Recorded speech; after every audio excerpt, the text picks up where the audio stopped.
following podcast is brought to you exclusively by the Rad Rob Radio Network. This is PBA champion Kyle Troop. Hey y'all, Jacob Ledrup here. Jeff Riggles here from 11thframe.com. Hey guys, Chuck Ritchie here, formerly of Bowl TV. Hey guys, this is Ryan Schaefer of track staff at Valley Bowling Center in Waverly, New York. And you're listening to Straight Up 5 with Johnny Petraglia Jr. Yo, the boys from Straight Up 5, Rad Rob, Dr. Ocho, and of course JP Jr. Pick it out. Fear the fro, baby. Welcome to Straight Up 5 with Johnny Petraglia Jr. A hard-hitting, in-depth, cutting-edge look into the world of bowling. This podcast will not only cover all things bowling, but will also give you a raw look into real-life issues. You'll get unfettered access into the mind of one of the most gifted bowlers of this or any other generation. Strike, and they claim it. Somebody does it! So without further ado, let's introduce you to the hosts of the show.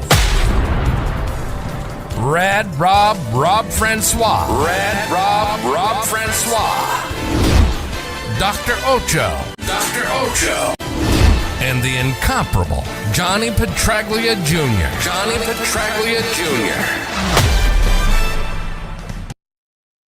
Hey guys, welcome to Straight Up 5 with Johnny Petraglia Jr. I am your host, Rad Rob Francois. This is episode number 101, and to say that we have a special guest would be understating it. I mean, he's average. I mean, he's all right, I guess. I don't want to sell it too much. I'm just kidding. This is going to be a great show. Before we bring in a very special guest, I must bring in my two co-hosts. First, he is the man with the golden mask. He is the resident doctor of Straight Up 5, the resident house hack, Dr. Ocho. Good evening, Och. Quite the day. Apparently, I didn't get the memo. We did not coordinate our apparel tonight. The art department should have contacted you a week ago because we figured you had to get fitted for something new. But no, you can still see, even through the suit, Peakzilla, James Vander Peak, Twin Peaks are still alive and well. Let's start the show, Rob. This is literally the first time I've seen you in sleeves. JP Jr. What's going on, JP? Pleasure to be here, as always, sir. You guys look fantastic. Hello. Hey, Nicole's here. Happy birthday, I mean, Nicole. Got to be honest, this is a little bit of a special occasion. And we're kind of a big deal. All my idea. So, of course. That's I'm dapper for today's guest. I'm just here pushing buttons and looking like a jackass. So software. No, you look perfect, and it's better off that all three of us don't look as good as Ocho. So that's kind of impossible anyway. It's still weird seeing him in sleeves. I don't get it. He had pants. I didn't know he had sleeves. I'm waiting for them to fall off when he posed. So anyway, they might. All right, let's not ado anymore because I do way too much. Well, Please stop doing. I don't do much, but when I do. Okay, we are going to play a very special highlight package, as we always do for all of our guests. So here is the career of Belmo, Jason Belmonte.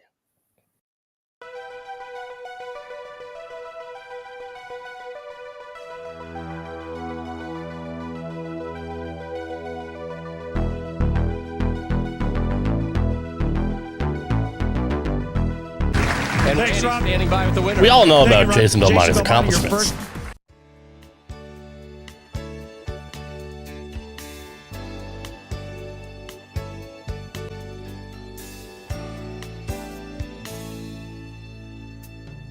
Look at what's happened to me.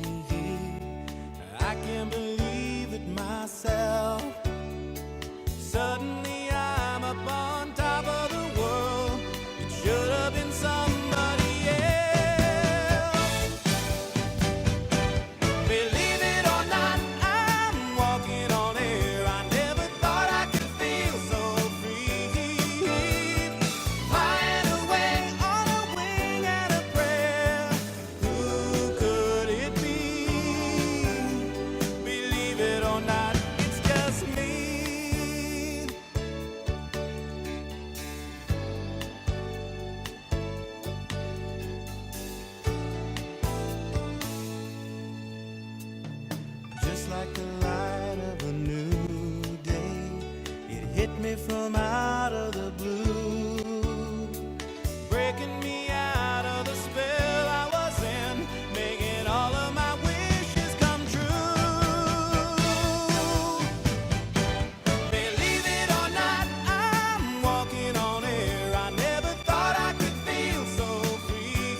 Super slam! Super slam! Complete.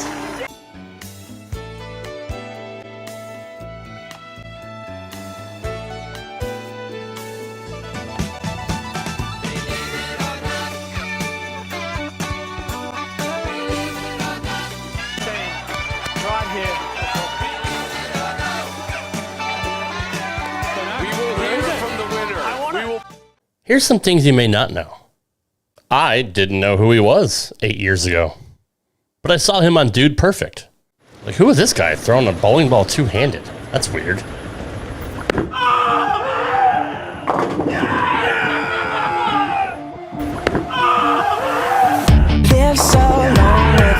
What's up, guys? We're Dude Perfect. I'm Jason Belmonte from Australia, the #1 bowler in the world. Welcome to Bowling Trick Shot. Little did I know at the time that later on, down the road, I would get to bowl against him and knock him out of the Masters. Have a good day. Goes inside. It really wasn't that bad of a shot, just missed by a little, but sometimes that's all it takes.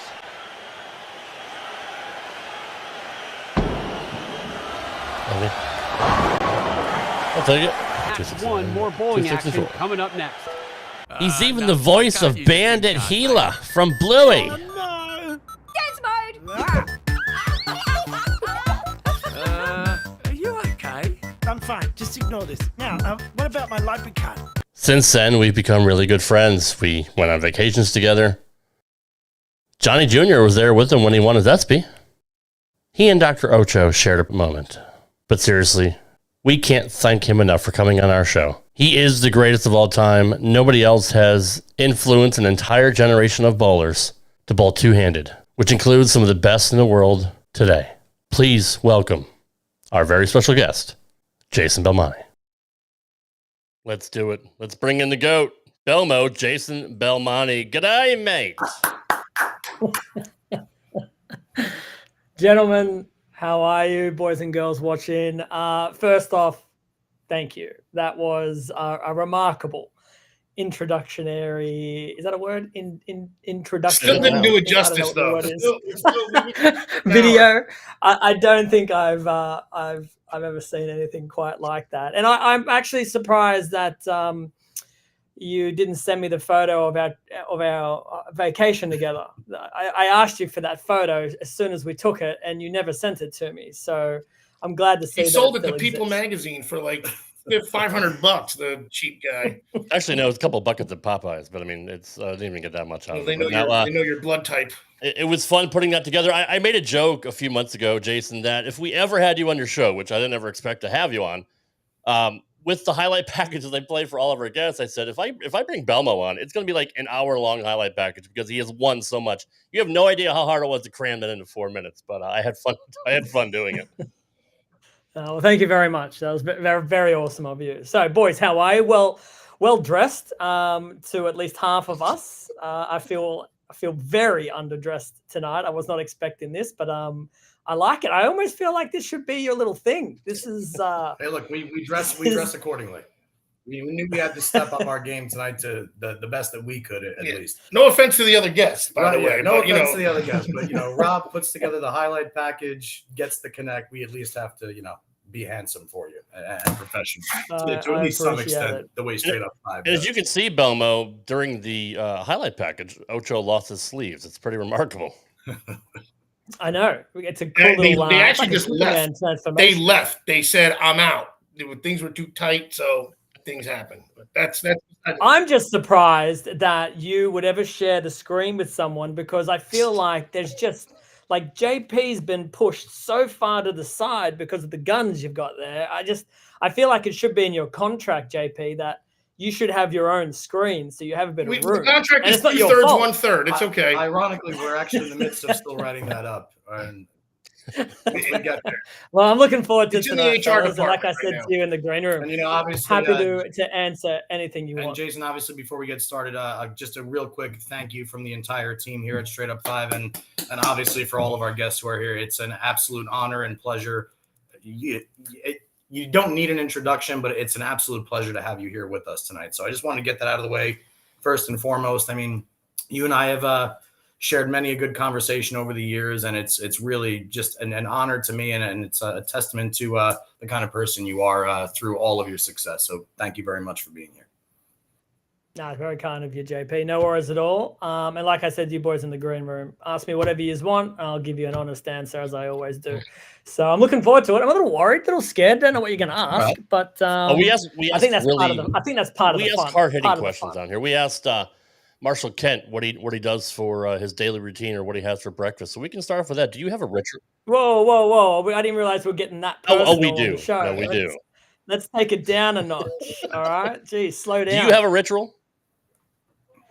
No, I'm not superstitious. No rituals. I don't have to wear the same underwear every day in a tournament. I don't have to eat the same thing. I don't believe in any of that stuff. I have a skill. I'll go off of that. Obviously, this is spawning from Dad, and I've always been very curious. Aside from everything we know you can do with a bowling ball, what you've done with a bowling ball, what you'll continue to do for the bowling community moving forward.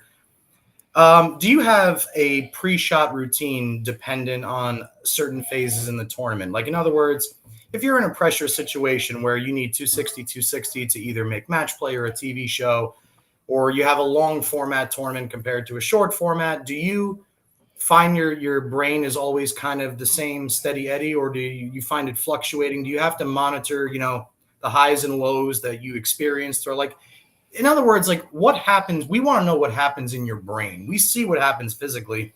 We see you're the best thing the sport's ever seen. What goes on, like, behind the curtain? What's happening in your head prior to throw? Like, I could visibly see it because I'm an emotional person as well, and I can read a lot. I can tell by your looks on television when you're extremely relaxed, when you're always there to work, but I can really, really tell when you're there to really, really kick the living shit out of everybody, with all due respect. I just kind of want to know what happens in the brain throughout the tournament. Yeah, man, it's a good question. I think I try to convince myself that whether it's the first shot of the tournament or the last shot of the tournament, you've got to be able to respect each single shot as the most important shot of the tournament. And ultimately, if you can do that, you're going to bowl really well. And so that's what I think about as soon as I walk in, is that there is no more important frame than the one that I'm about to throw. The problem that happens is, especially in the major championships, these formats can be quite long. The days can be long. You start to get tired. You start to get frustrated. And so you can definitely kind of fall in and out of that psyche. And so you have to convince yourself and remind yourself throughout the days that, hey, you're all over the place. Your mind is wandering. You're worried about something. You're thinking about something else, and so you have to kind of snap your fingers and tick back over. I think when it comes to TV time, I think it's really difficult for me to fall out of that quote unquote zone, because it is so obvious where you are. You've got the cameras, you've got the lights, you've got the crowd. And so it's really, when I say easy for me, to be super aware of my concentration and what I'm thinking about. And you call it a pre-shot routine. And I suppose to some degree that pre-shot routine starts from the time I sit down in a seat to the time I let go of the ball. That's pretty much the whole process for me. I have tried many a time to kind of switch off when I'm not bowling and switch back on, but I don't know. I think for me, it's just easier that once I find it and just stay there. I see a lot of players, they'll throw the shot, they'll be in their little zone, and then they'll go wander around and they'll talk to their ball rep about, I don't know, the game that's on tonight, or I don't know. They just talk about general things with people. And then when they come back to the approach, they kind of try to get themselves back into it. I feel like when I do that stop, start, I tend to get a little bit more wayward. So I'm not necessarily the most talkative guy on tour when I bowl, and it's not because I'm not willing to have a chat with them. I mean, I'll talk to somebody if I do, but I try to limit the amount, just because once I sit down, I'm still thinking about what I'm about to do next and kind of get into it. So when you see me in those, as you say, quote unquote, kick everyone asses mode, I think that's just when I'm hyper focused on on my process, and TV is where it's a lot easier. So to you do take that. your TV routine and basically just put it towards your tournament routine, even though, like you said, 48 game block or something like that, how to keep that mental focus. I don't think that's something many people can do, let alone even the professionals. I mean, that takes a special person just to keep that kind of focus for every shot. We see why it's on TV, but there, man, that's got to be a special thing in your brain to keep that kind of intensity and focus there. Well, and ironically, Jason, real quick, sorry to cut you off. What you just said about, you try and be talkative while you bolt to some extent, but for the most part, like you're heavily involved in what you're doing. Dad used to tell me stories about Don Carter, one of the greatest of all time. Don Carter, the second practice would be over, he would shake everybody's hand on his pair and say, "Good luck, guys. I'll talk to you at the end of the block." And then every shot Don Carter would throw for the duration of the tournament, he would sit in the same chair, cross his right leg over his left, and flip his towel over his right shoulder.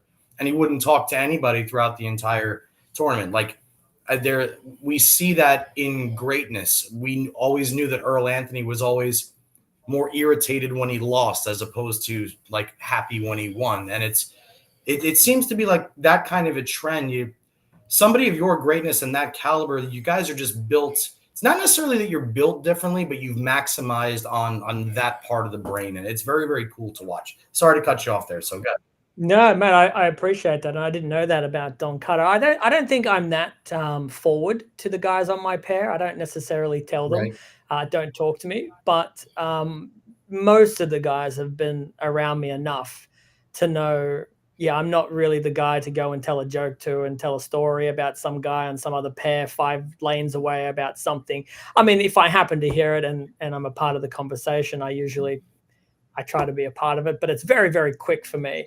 And I think it's kind of funny that when you said about Don Carter sitting in the same seat, I do the same thing. I find a seat on the pair that I kind of dibs as mine. And it's kind of funny because I never, ever ask anyone to move out of my chair. If one of the guys is sitting in that chair that I've just kind of been sitting in throughout the day, I never tell them to move because, well, that's their routine.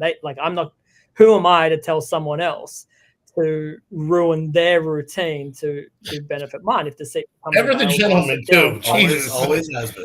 But I will say it's kind of funny when you do come off the approach and someone's sitting on your seat, and it'd be very, very few times where someone doesn't recognize that and they continue to sit there. They usually always go, "Oh, I'm really sorry, I didn't mean to sit in your chair." And I always go, "Dude, like you pay the same entry as me. I mean, this is." You don't walk up and go, "Really? Really? You saw me here for 2 freaking 5 frames? Are you kidding me?" No. But I kind of must, like, there is a moment there where I go, like, that's really cool that someone else recognizes that. It's like, for me, it's like a very high level of sign of respect for me. And, when you think about my career as a rookie, like no one would have done that for me as a rookie. No one would have given a shit about what I wanted and where I wanted to sit as a rookie. And then you go through your career and you look back and, these kids are like, "Oh, sorry, Belmo, you want your seat back?" And sometimes I go, "No, I'm good, man. I got to go get a drink or something." But it's a kind of surreal moment. Yeah, because now you're like, yeah. You know who I am, goddammit. That's good. You'll get there maybe. Yeah, I've won more majors than you've bowled tournaments, kid. Two for a lap. I mean, legit, the first stat that I see, my dad's a Hall of Famer, one of the best known bowlers in the world. My dad's got 14 PBA titles. The first highlight I see is 15 majors. I know. But your dad was one of the first Triple Crown guys too. Yes. It's and we can't wait to see what comes next. He 5-topple crowned him or something. Rob, what do you got? I'm sorry, I'm fanboying here real quick. No, it's your show, Johnny. Is it surreal to you, Belmo, when you kind of sit back and think of all you've done already? I mean, you're 40 years old. I mean, you still have a lot of time left. Obviously, you're still in the peak of your prime. Do you ever just kind of think, wow, like how the hell did I accomplish all of this? I told you I'd answer this honestly, and so I will, and I'll do this with with the knowledge of knowing that there is going to be people listening to this that won't like this answer for whatever reason. But I'm a little disappointed in some of the things that I, as a younger kid on tour in particular, that my immaturity cost me. And there are things that I think, wow, what could I have done back then to improve on what I already have? And so I think the other side of that coin is possibly the lessons that I learned as a kid that cost me from winning certain major championships earlier in my career potentially have helped me later on. But there's always that little question in the back of your mind, like, man, if you weren't such an idiot back then, or you had have just taken your time, or you had have just been a little more focused, what could have happened?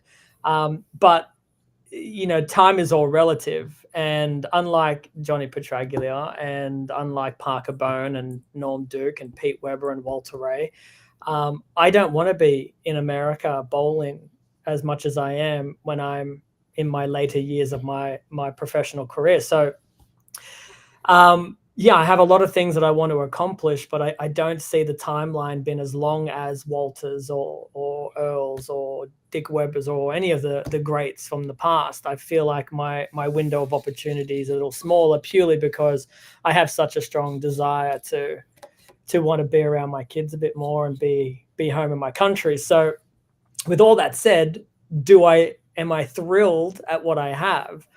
I'm going to let myself truly appreciate the career that I've been able to build when I roll my last ball down. I feel like as soon as you start saying things like, oh, I'm super happy and I'm content with where I am, and it's amazing what I've accomplished, a part of me feels like I'll take the foot off the accelerator just a little bit. And if you know the guys on tour like I do, you take it off for a little bit, you get left behind. They will throttle you. Yes.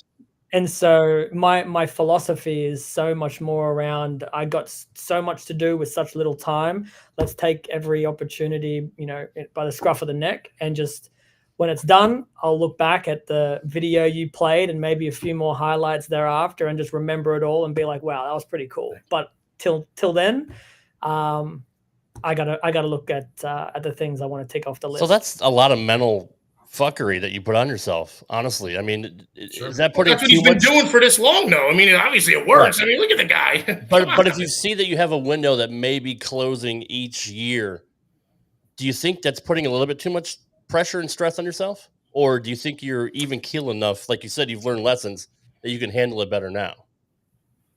Yeah, mate. I mean, if it's one of those things where I know that bowling's not a mainstream sport, and so the camera lens, whilst it's been focused on me a lot through my career, there's so much of it that you haven't seen, the behind the scenes, the qualifying rounds. And I can tell you from the first time I rolled the ball onto the Pro Tour, the expectation, the hate, the jealousy, the lies, the everything have been there from day one. And that puts a lot of pressure on you too, because now if you don't perform and you don't live up to the expectation, then you come falling down a lot harder than most when people are looking at you a little more. And so I feel like anytime I've ever been put into a position where someone considers me to have an expectation to fall, I tend to want to rise up a little more. And it's not because I want to directly say to that one individual or a group of individuals, like,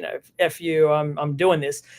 It just, I don't know, there's something that happens to me. The moment someone comments on a picture of mine and says, you're trash, like I see it, I notice it, and it's like, I'm going to use it somehow. Maintain the conscious confidence. And then when somebody tries to fuel it. You make them remember who you are. You fuel you're hilarious. Yeah, how'd that go? That's a lot of "I told you so" in some of those things. And with you, it's we love it. I don't want to say it's subconscious. At least, again, this is one man's opinion, outsider perspective. It's what separates you. Earlier, when you were talking earlier, you talked about the same problems that everybody at every single level goes through. You talk about the ups and downs. You talk about, oh, man, if I hadn't have done this in my younger years, what would have happened? I do that too, Jason. But I'm 39. I've never made a TV show. You not only do it, but you figured out a way to do it and execute it better than anybody else on the planet. I know I've used this word a couple times on the show already, but to me, remember, this is surreal to me because we're talking to Michael Jordan. We're having a sit down conversation here with Jack Nicklaus or Tiger Woods. Like, this is our sports equivalent. First off, Johnny, we can talk anytime that you want to talk. All right. Like whenever I'm in Vegas in particular, you always in the past, I've always come and said hi. So don't ever feel like, okay, that we can't have a conversation off air anytime that you want. I mean, I've loved you and respected you and your family for a very long time. So that's the first thing. The second thing is very kind of you to say those things. But I think the third thing is that's also part of it. What you're saying is, in my experience, when I talk to past champions or when I talk to up and coming champions, you can almost see it in their eyes, but you hear it immediately. You know the kind of player you're talking to based on the way that they talk about how they want to learn from failures in the past. The ones that are a little bit more like, ho hum, you you can't win them all. You either win or you learn, right? Like that mentality, I get it. And some people resonate it within themselves. To me, that was never really an acceptable response. It was never like ho hum. It was like, right, what the fuck happened? This is unacceptable. Why did you do this? Why did this happen? And you're going to work until it doesn't happen anymore. And every day I'm learning something new about myself and about my game that doesn't work, or it stopped working, or it's evolved and it's changed over time naturally, and it's not producing results. And so you're constantly at battle with yourself. But again, when I talk to those before me, in not just bowling, in other sports too, because I've been very fortunate to meet some very, very amazing individuals in the world. It's a very similar psyche. It's just like, no, I can't handle this. I got to figure it out. I got to figure it out.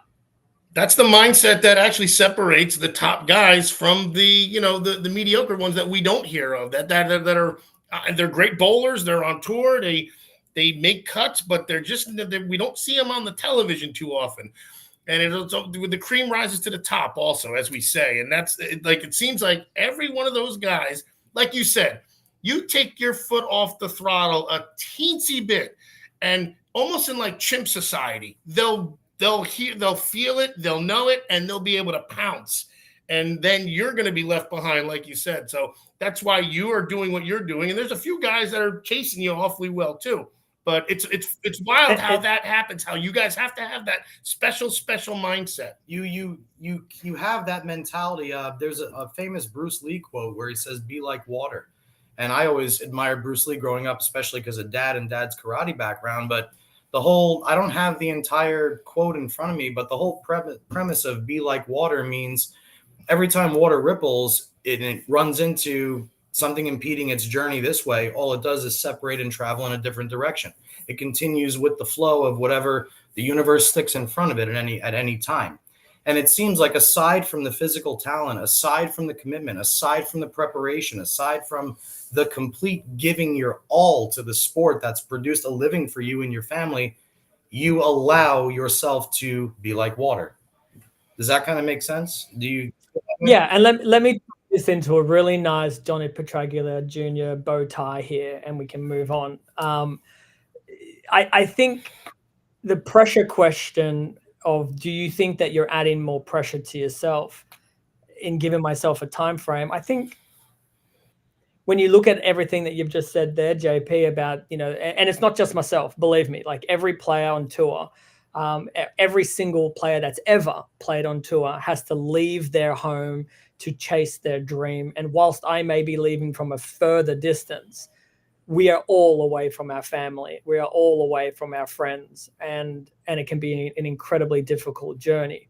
However, the pressure of going there and not succeeding far weighs the pressures of when you're pushing yourself to do well.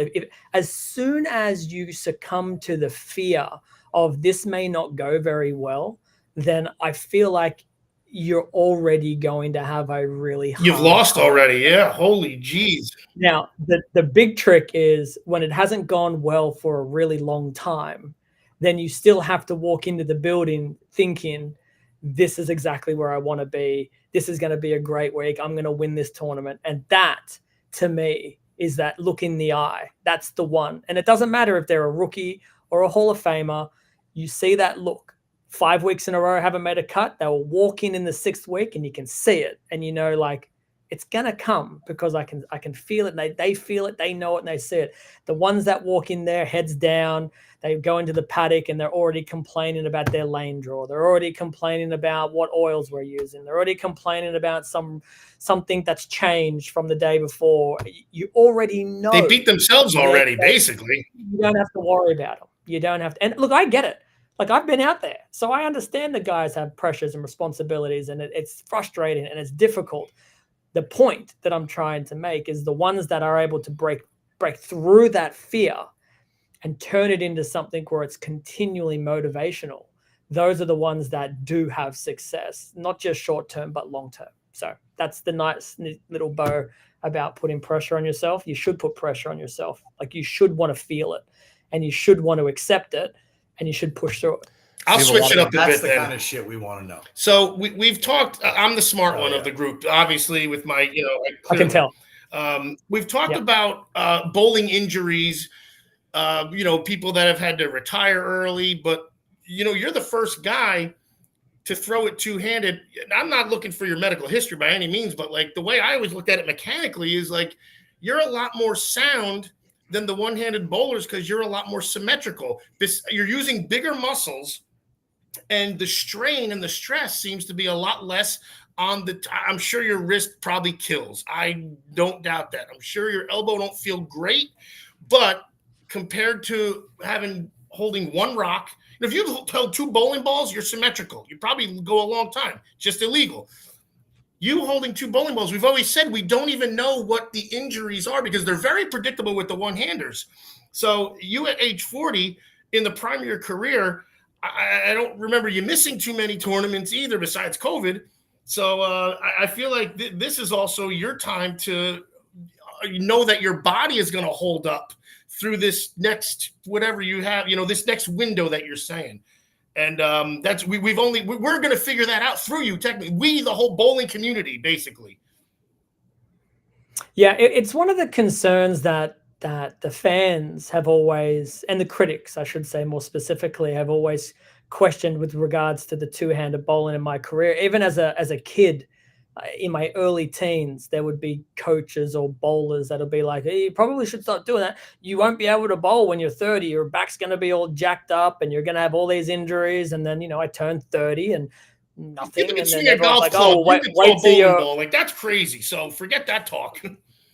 Right. But then, as my career has gone on, everybody is expecting that my body is going to break down in a way that will deter. And this is, again, from a criticism point of view, that it is like a notion of an acceptable answer to say to a kid, don't bowl two-handed because look at Belmo now. He can't bowl anymore. It's hurting him. Now, I've never been injured. You said wrist is sore, elbow is sore. I don't feel any pain. I've never woken up sore. I can bowl a whole tournament, major championship. And then if you look at my career, I think that's also one of the reasons why I have been really successful is the longevity, not just from a year-to-year basis, but from a week-to-week basis. When, over the course of a season, a lot of guys do get sore this, sore that. Hands get busted open. And my career has been solid week to week, very consistent. And I have these spikes of successes. And I do think that that's been a huge contributing factor to my success. Now, do I think that I'm immune to injury? Of course not. I know at some point my repetitious motion, the travel that I do, the obligations that I have to adhere to, and the constant pulling this way, pulling that way, then go bowl 48 games in a major championship, and then go do all these things after that. Like, my rest time is decreasing. So I know at some point my body's going to be like, yo, you got to slow down a little bit. Fortunately, that hasn't happened yet. But I do find it kind of amusing when the the question comes up with two-handed bowling in general is like, well, you're going to hurt yourself. And then I always think to myself, but if you try to teach somebody to bowl like, like Robert Smith, who you had on last week, right? Like Robert, if you were lucky and you had the gift to bowl like Robert, you would take it immediately. Like one of the game's greatest power players. Unfortunately, that part of his game has caused a lot of injury, and now he's in his senior years. I think we missed a lot of what Robert was capable of, not because of talent and opportunity, but it came down to the way that he threw the ball. It hurt him, and I think that's a part of the game you have to accept. One-handed, two-handed. If you're going to do this at a high level, as much as we do it, I don't know. I don't think you can really tell anybody you should stop doing that because you're going to get hurt. I think the athlete has to kind of be prepared with, well, this is how I do it. And if I'm going to have success with it, there is a risk that I'm going to get hurt. So I better win a lot, which Robert did in his defense. He won major championships and he won a lot. Maybe he didn't know he was going to get hurt. Maybe he did, but he was fortunate. Well, I mean, like we said, you're basically it's mechanically sound because again, bigger muscles are doing most of 90% of the work. But it hasn't always been like that, Dr. Ocho. I feel very weird saying that with an Australian accent. I don't know. I feel like I got to change the accent, Dr. Ocho. It's totally fine. Believe me, I'm. Okay. You're welcome to say my name. So when I was younger, my game was a lot more harsh, and it was never built out of the mechanics of it, wondering if I was going to get hurt or not. I never changed anything out of fear of injury. It was out of fear of poor performance. And so when I was young, the game was a lot more harsher. I used to stand all the way back at the approach. I used to run really fast. So you're probably planting and hopping around and whatnot. And I would break pins, not figuratively, like literally. I would throw the ball as hard as I could, and there was a lot of comparison between Oscar and I. And Oscar, you all know, throws the ball incredibly. That is how hard I used to throw it. Everywhere I went, every shot I threw was, I'm going to rip it as hard as I can, and I'm going to strike 8 times a game, and I'm going to break a pin somewhere, and I'm going to think it's cool. Well, I came to realize when you strike 8 times a game and you open 2 other times, and then you don't strike 8 times the next game because you hit a bad pair or you get a couple of bad breaks and you're missing spares, and now your bad shots are 5 counts. Well, I realized it doesn't really matter how many pins you break. Like what really matters is if the ball can split the 8-9. So the refinement of my game came down to, I got to stop giving away frames. And as you go through your career, like when I was a junior bowler in Australia, my talent separated me far enough where I could afford to throw 2 or 3 bad shots a game or miss a bunch of spares because I would win by hundreds and hundreds and sometimes like over 1,000. And it would just be like, I don't need to worry about the 10 pin. I can afford to miss every 10 pin I leave because I'm just going to strike more than everybody else. And it's fine. Then you go to the next level and that gap is closed a little bit. And now you're not winning by hundreds, but you're winning with like a strike in the 10th. And you're like, oh, that was a little closer than usual. And then you go to the next level and it's like, you're not in the cut anymore. Like, wait, I just lost. So I don't lose. What is this all about? 100%. So when you get to the Pro Tour, as talented as I thought I may have been, I wasn't well-rounded enough that I could afford to throw that 2 bad shots a game and then miss a spare in the next. I couldn't afford to do that. The Chris Barneses and Tommy Joneses they would laugh at you when they played at you because it was almost like this understanding, just get close in the first 6 frames and he'll throw 2 bad ones and then I'll just jump all over it and win. And so, you bowl a couple of seasons like that and you start to say to yourself, this is unacceptable. And so that's where the refinement really came down to. It was like, right, 600 RPM is cool. It's great. It looks awesome. But I would rather throw the ball at 520. I'm going to strike a bunch, but I'm also going to hit what I'm looking at every frame. And you saved yourself injuries most likely because again, that refinement is literally what made your mechanics more sound. And I'm only speaking recently because we've discussed it and we just don't know. We don't know because you and Oscar are the first guys really. So we'll know in 20 years or 30 years, but as of now at 40, and you're still rocking and rolling like that, that's freaking badass. And good on you, man, because everything is in perfect position, clearly, that there's no stresses. And that's all my thing. I'm the smart guy, so I'll sit this one out. Jason, I have one thing to say, and then I want to pass it to Rob because I know he's got a lot of content. First, I want to say to everybody in the chat, A, thanks for being here, and B, we are really, really sorry that we're not fielding any questions at this point, but we are strict to 1 hour tonight, so we're kind of just flowing here. So I'm respectfully, on our behalf, saying I'm sorry we can't get to everything. But having said that, the last thing I want to say has to do with the question that was presented and has to do with a very dear friend of mine. And Jason, I think you'll appreciate this because it's kind of ties a couple things together again from this end. Earlier, Del Picard wrote, if you can find it, Rob, he wrote something about, do you feel that the way that you bowl has spawned a new generation? It was a little ways back, but I was thinking about it because 20 years ago, my dad, after you and my dad bowled that doubles event at the Orleans in Vegas, which he was super duper honored to bowl with you, and he was the one that told me you would be the best in the world. Even then, you could quote me on that. But every Tuesday night, now that I'm in Jersey for a little while, I bowl league back at good old Carolier Lanes, where obviously you are a Masters champion, one of your 15 majors. And I have a very dear friend, JD Santalucia, and a outstanding bowler in his own right. But typically after league on Tuesday nights, I bowl a few games with his son, Joseph. And I don't have any children, and I've kind of taken Joseph under my wing. I try and be like a second father next to JD to him.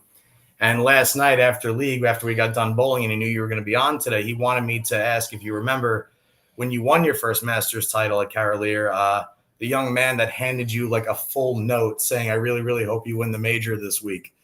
But anyway, that was the young man that I was bowling with last night. And again, Joseph is his name.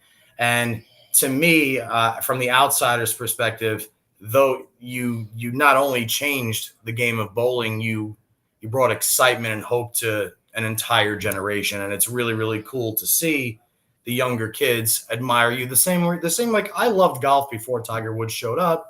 But after Tiger Woods showed up, I started dressing better. I started trying to practice a little bit wearing more. red. We're doing the stop drinking booze on the course. And then, so I wanted to point out that one of your fans from your Masters victory at Carolier wanted me to throw that out to you. And I promised him that I would tonight.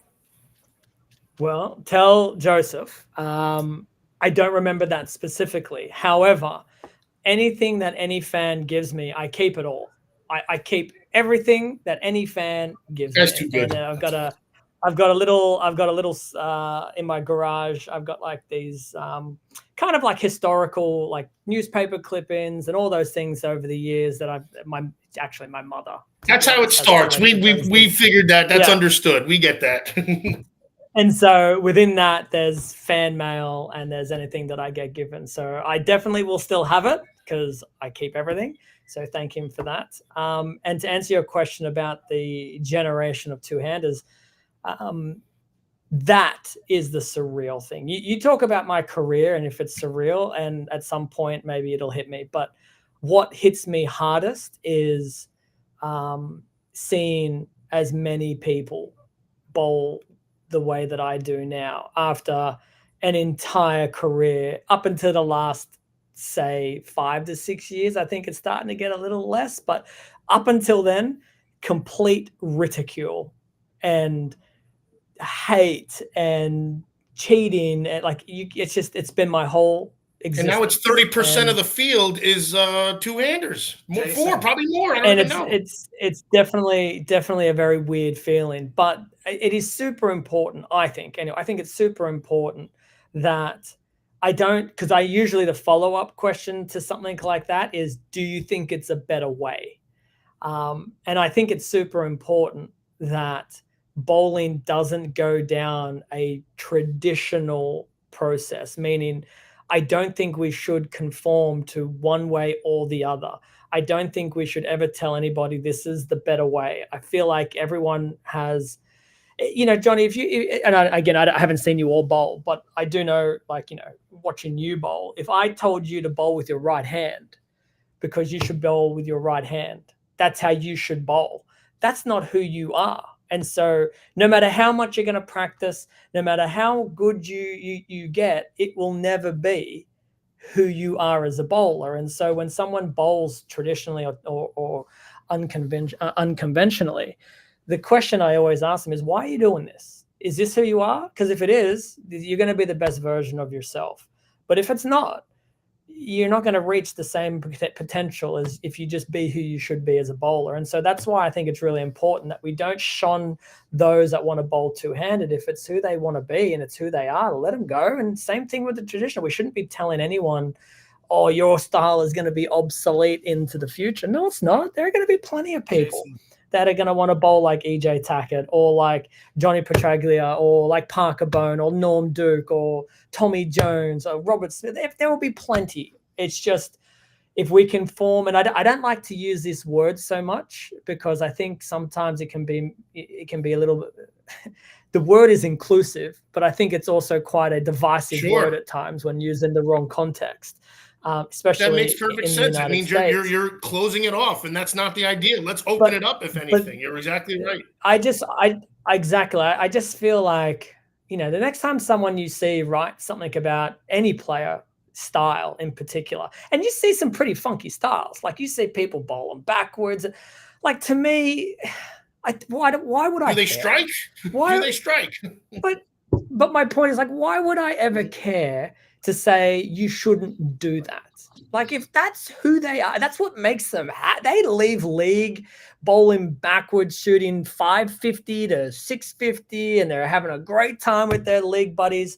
Like, who am I to like come in and say you're doing this wrong and it shouldn't be allowed and it's funny and you should bowl like everybody else? And then the guy does, and all of a sudden now he's lost 2 years and he decides, I'm just going to quit the game. This is not fun for me anymore. So that's, that to me is the line in the sand that I draw, is like, you may not like me.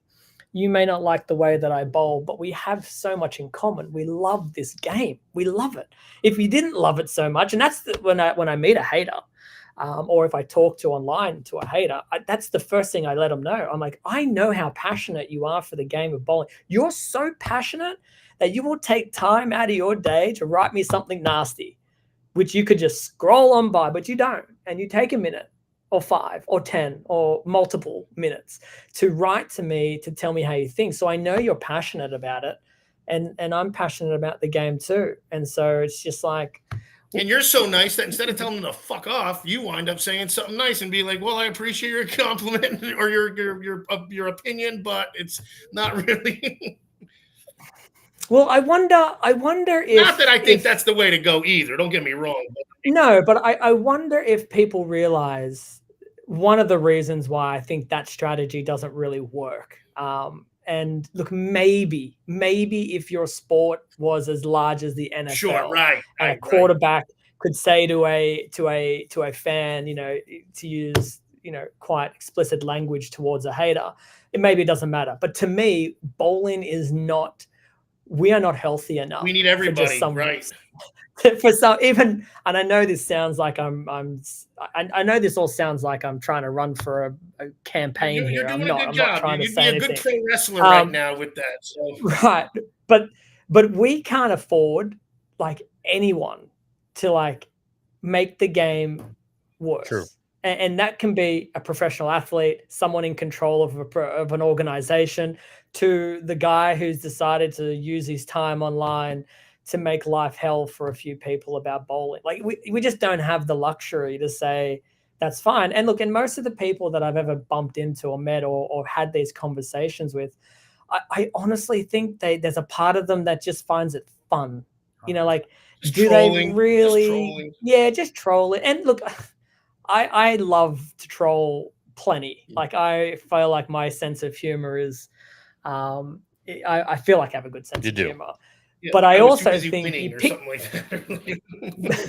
you pick your moments, right? You pick your moments when to pull those cards out. And I feel like if we could just do that a little better, then the game will be in a better spot. I will tell you something that you may not know. When sponsors come into the game, a lot of people that I talk to that say these things, they will say things like, well, I tell them, actually, they don't bring it up. I say, I've met some of these really big sponsors, and I ask them like, "Hey, what made you get so excited about bowling?" And they usually say, "Well, look, our teams they did a deep dive into bowling and to the industry." And so I asked, "What is that like? What does a deep dive look like? What does it mean?" Well, we go to the usual suspects and we scroll social media and we take the temperature of the sport and we see which way we think it's going. And then we look at the numbers on TV. And so they do these deep dives. And so it always hurts me just a little bit when someone writes something super negative. Now, I don't think they really care about arguments and differences of opinions. I think it's more that toxicity that they're looking for. And so when I see that, I'm like, if someone's doing a deep dive, I just think about if someone's doing a deep dive right now and comes across this is not going to help the game. And so those are the ones I usually try to jump in and offer like the counterweight to what they're saying. And it might be to some random that's kid's being an ambassador video too, man. Like that's or not. Rob, you had stuff going on over there, buddy? I'm just enjoying the conversation. This is crazy though. Serious shit. This is just freaking crazy. Legit. One of the guys, Jason, that has trolled you in the past was part of our segment that we usually do every week called the Imbecile of the Week. And his name is Dan Young, which you affectionately call Stan. Oh, Stan. Oh, shit, he's here? He has become a fan of our show, even though we call him an idiot for some of the things that he said about you. But there are people like that just do like to troll you for no reason, just to have fun, just to get a rise out of you. But we always love your comebacks. Like, oh, I'm sorry, I can't hear you. I was busy shining my U.S. title trophy or something like that. Like, you mentioned it does get to you, but when you do pick your spots, dude, it's hilarious. They're always home runs, man. Well, they're always home runs. Well, one of the things I do, and he won't believe me, but I don't remember Dan Young. I remember Stan. I remember making the comment to someone. You already won. But I could not remember who it was for. But however, my point that I was going to make was there are always bullets in my chamber that I'm like, oh, this will be a really good one to come back with one day. Like I've got to like save this one for the right moment. And when it happens, one of my favorite ones, and again, I can't remember who it was to. He might have been. Oh, Stan, shut up. You lost. I'm not talking to you, Jay. This guy, he just says he won. Bullshit. You got freaking pummeled. Oh, you're on a first name basis. You don't even, he doesn't know your name, Stan. Go ahead, Jay. The funniest one I feel like I did was I had all of my player of the someone was trashing me over something, and so I replied and said, and again, you'll have to forgive my paraphrasing because I don't remember it specifically. I just remember the image. I was holding all of my player of the year trophies, which at the time I think was. Oh, so we're three less of when it was. Oh, this was a while ago.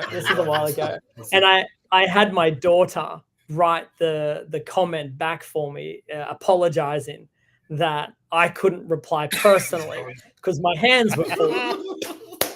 And now that I've got 7, I want to re-update that photo because I have it saved on my phone like as a favorite. So it's like it's always there for me to use sometimes, but it's old now. So I need to come back. The other one I wanted to do as well was I was going to lay on the ground and put all the major championships around like a star shape and then, have some kind of clever comeback with I'm a little busy shining. Yeah, like that's just having that opportunity. You have all this at your disposal. Like that's what's amazing. I can make a snow angel with my major right.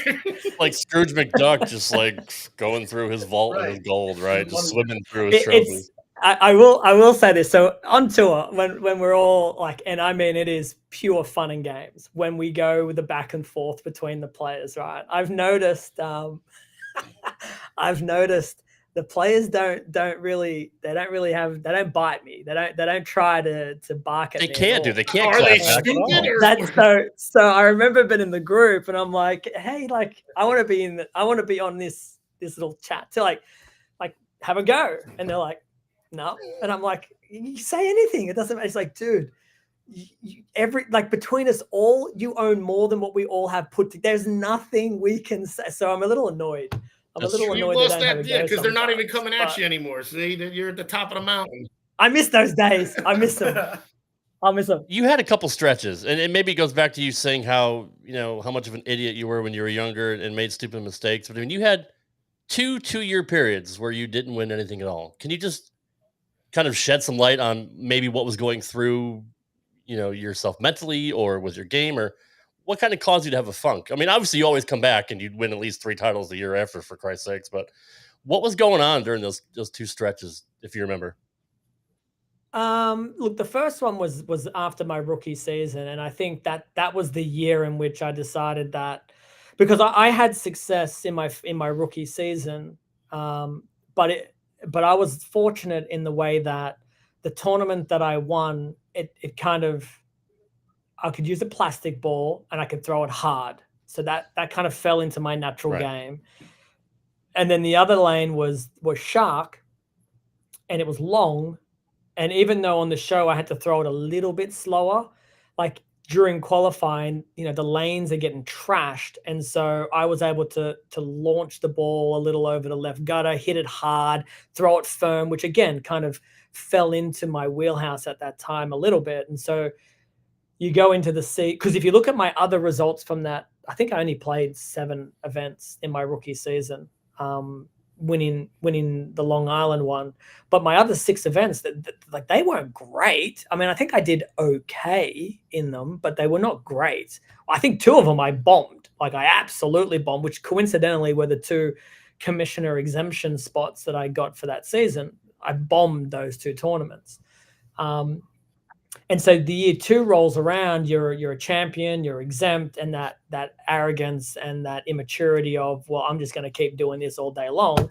Yeah, you come to realize, no, I can't beat Wes Malott. Like I can't beat Chris Barnes, and I can't beat Tommy Jones, and I can't beat Bill O'Neill, and I can't beat these boys. Like I just can't. So I like on a consistent basis. So it's like you've got to change. What's changing? Well, you're throwing bad shots, right? How do I stop that? Well, let's not throw it 1,000 miles an hour every frame, and let's see if we can't refine it. And so that was year 2. That was the moment I realized I can't do this anymore. And so moving forward, I think the next year, look, there's been a lot that, like I said, because we're not under a microscope like some other sports, I think there's a lot of things that have happened to me while being away, moments in which tragedy at home or, just I don't want to say the pressures of home, but the sadness of being away and that pressure of, well, you can't be home for this and you should be. That gets to you. And I've been traveling for my career since I was 16.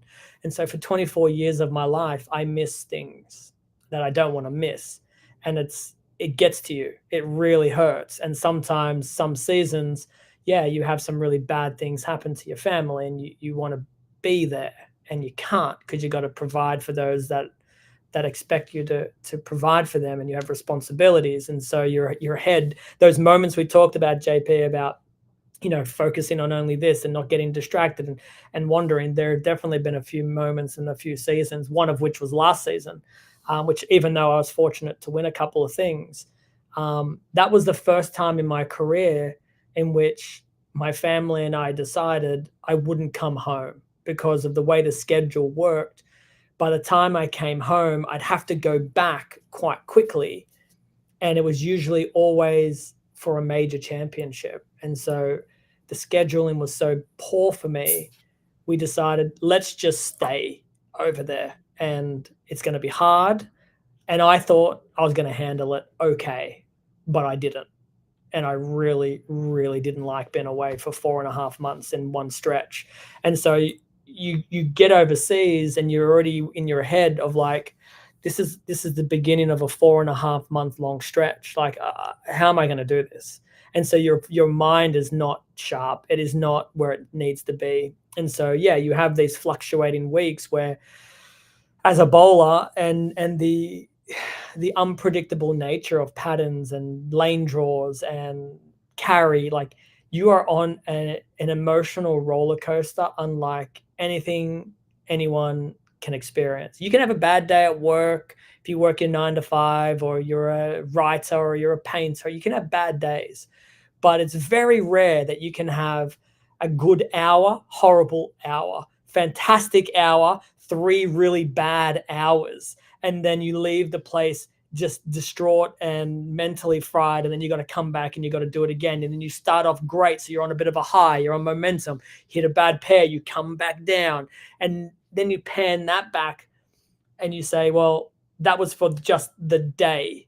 Now you do it every day in a tournament, those ups and downs, and then you pan back again and you do it week to week, and you wonder, how am I doing this? Like, when you look at it from that perspective, the mental gymnastics that you go through, and then when you are away from home and you can't get home, and then there's bad things or good things, right? Like when your daughter performs her first whatever and wins an award, they all celebrate. I'm on FaceTime, like, and thank God for technology to at least allow me the opportunity to see them after a moment like that. But nothing will replace the, oh, you got bullied at school by the nasty boy. Like, let me give you a hug, little girl. Like, I love you, and let's work through this. And so now you're hearing all these stories, and that's when I think this season I'm already starting to feel so much better. I've already planned to come home multiple times. I'll miss events, which I'm okay to do, and I've accepted that.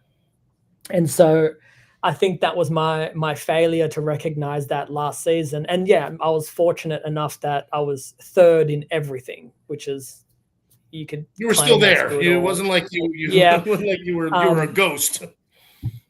But that was the saddest. As a human, I was on tour. I really didn't want to be there.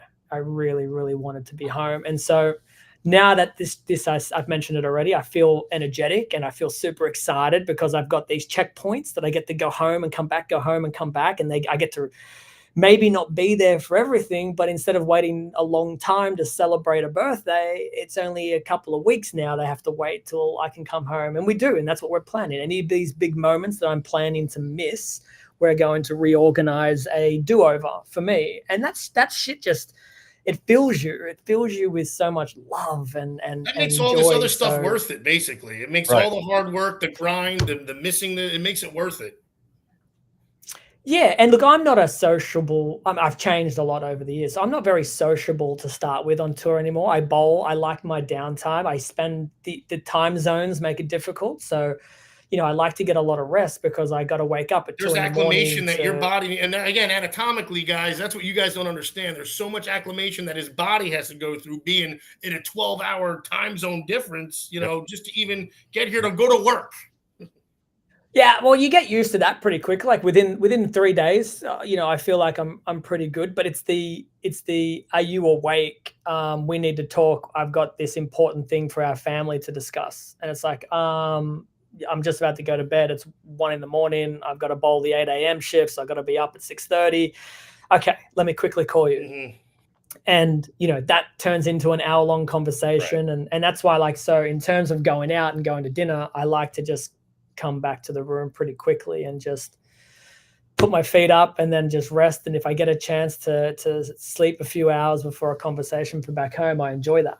Makes me happy. So, and all these little things that you learn throughout your career to manage and to do, I think are definitely helping as the season progresses. But it's getting harder, boys. It's getting harder to leave, and it's getting more annoying because now the kids are doing more. And so, yeah, look, and if anyone's listening, I'm not necessarily looking for that, Belmo moment, but I think it's more of this awareness of, if you have children yourself, if you miss certain things, and understanding that, when you bump into a pro athlete, and it doesn't matter what sport, just be aware that it's heavy on us too. It really is heavy on all of us. And so, I don't know, maybe have a little empathy when someone's a little frustrated because they stone nined and they're not interested in signing your pin. Like, maybe we don't just trash them immediately. Maybe just give them a little time, because there's a lot more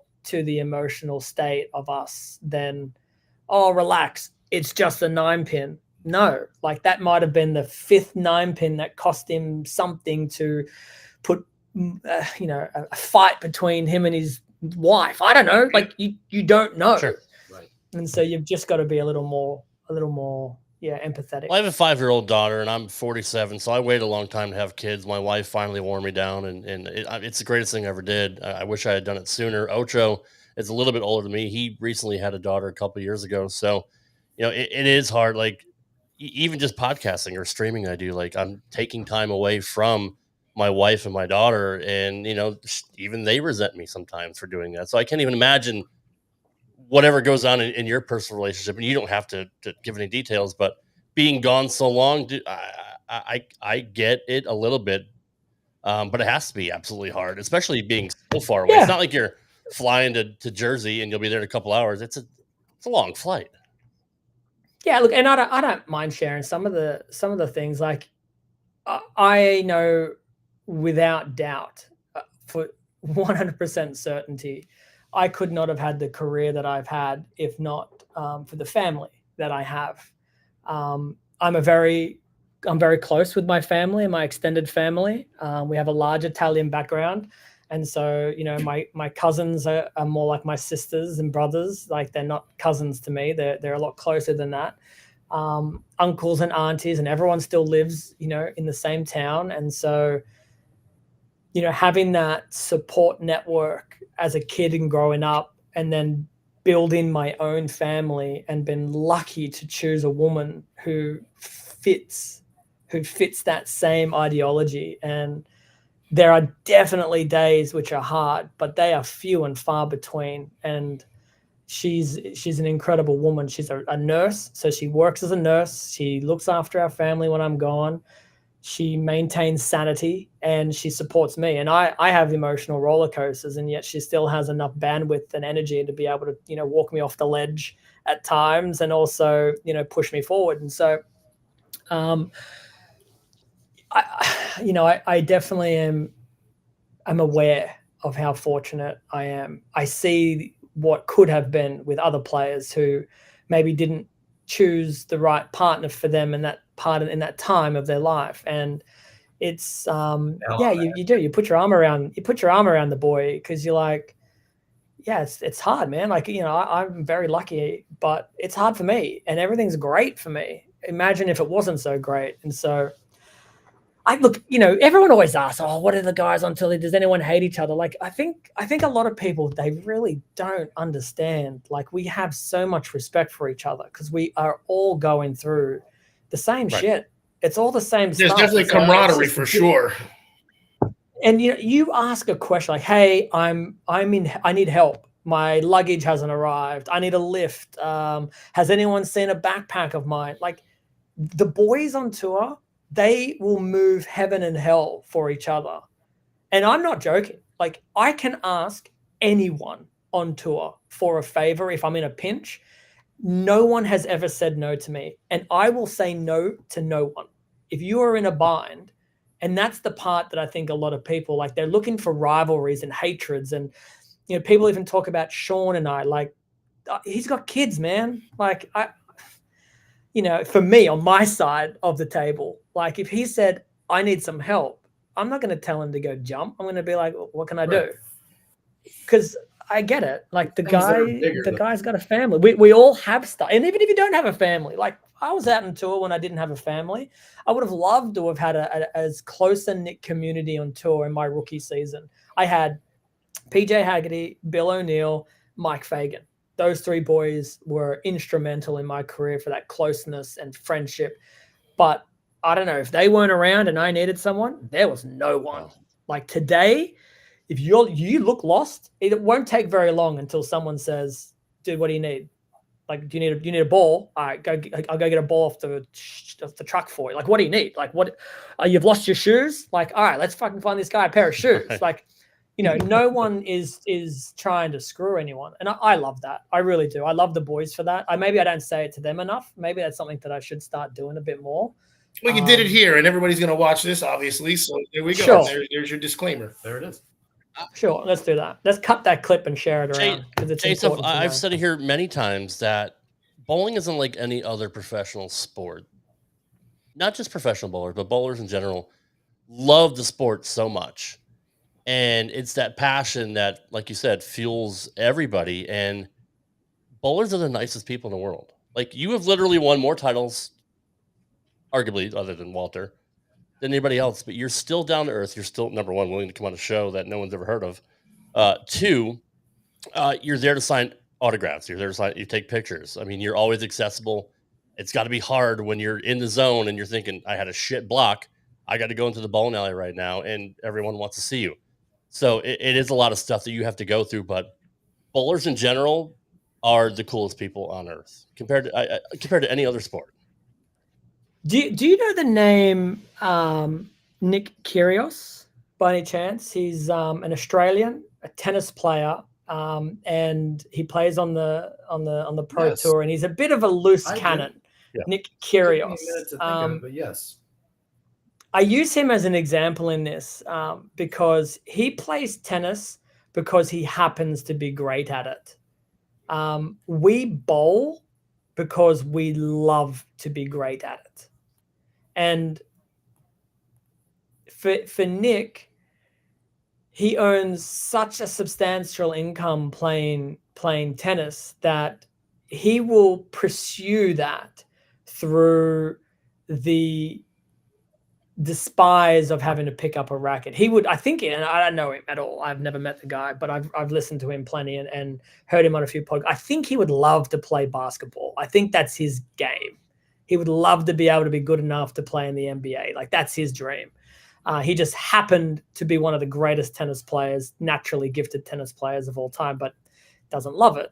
And so when I see us as bowlers, we're in a game where financially it is very difficult to be rich. Is a good word.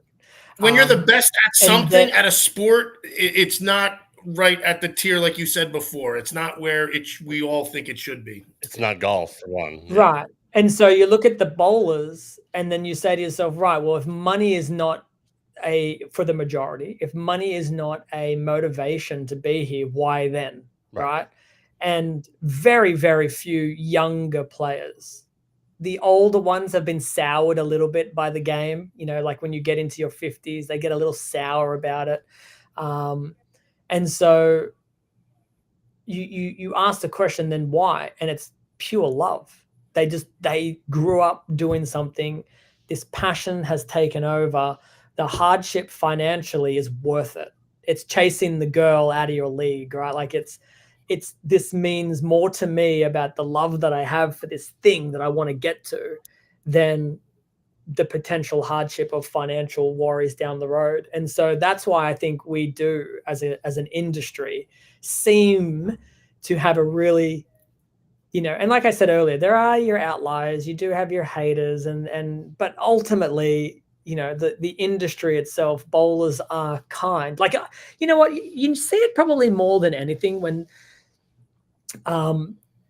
someone posts something online like, hey, such and such from this area's father has cancer, we're raising money for this or that or the other. And then you see, like, it may not be hundreds of thousands of dollars, but it's definitely thousands of dollars, like, for that individual. And then you see them pop up everywhere.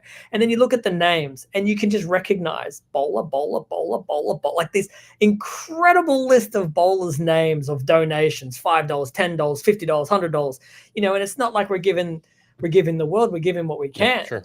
But our community gets behind it. And I made a comment, I think it might have been to someone from the Wall Street Journal one time or someone else. I said, I wish our industry was better at keeping data, because if we could find a way to show what the bowlers have built around each other, that community, it wouldn't surprise me if in the world that bowlers have raised hundreds of millions of dollars in the lifetime of bowling of just donations to each other. Like, it wouldn't surprise me in the least. Maybe 100 million, maybe not hundreds, but I'd say I wouldn't be surprised if someone's like, yeah, like overall, we've probably given between 50 and 100 million to each other in the lifetime. Because I see thousands all the time, thousands.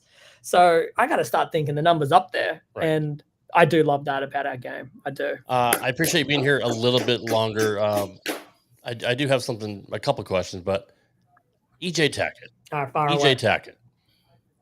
Okay. You have bowled him probably more than anybody else on television, and you've traded wins back and forth over the years.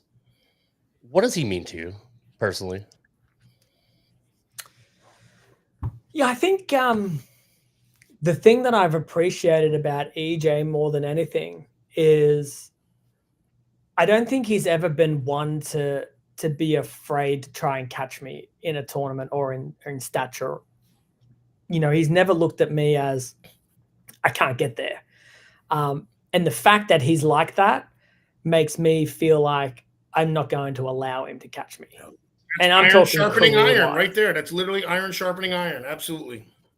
And I've said this on shows and publicly, like, he is a very strong motivation for me to continue to put the foot down because he's so naturally gifted and he's a winner. And it surprises people when you talk about some of the things that you don't realize about EJ is like, you know, there was a multiple year run, 3 or maybe even longer than that, 3 years where he didn't win, but he was on the show every other week and we bumped into each other a bunch of times.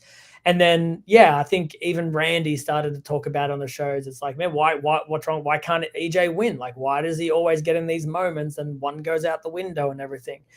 And I remember I don't remember actually where we were, but I remember talking with EJ about it. And I said to him, you know, like, it just takes one.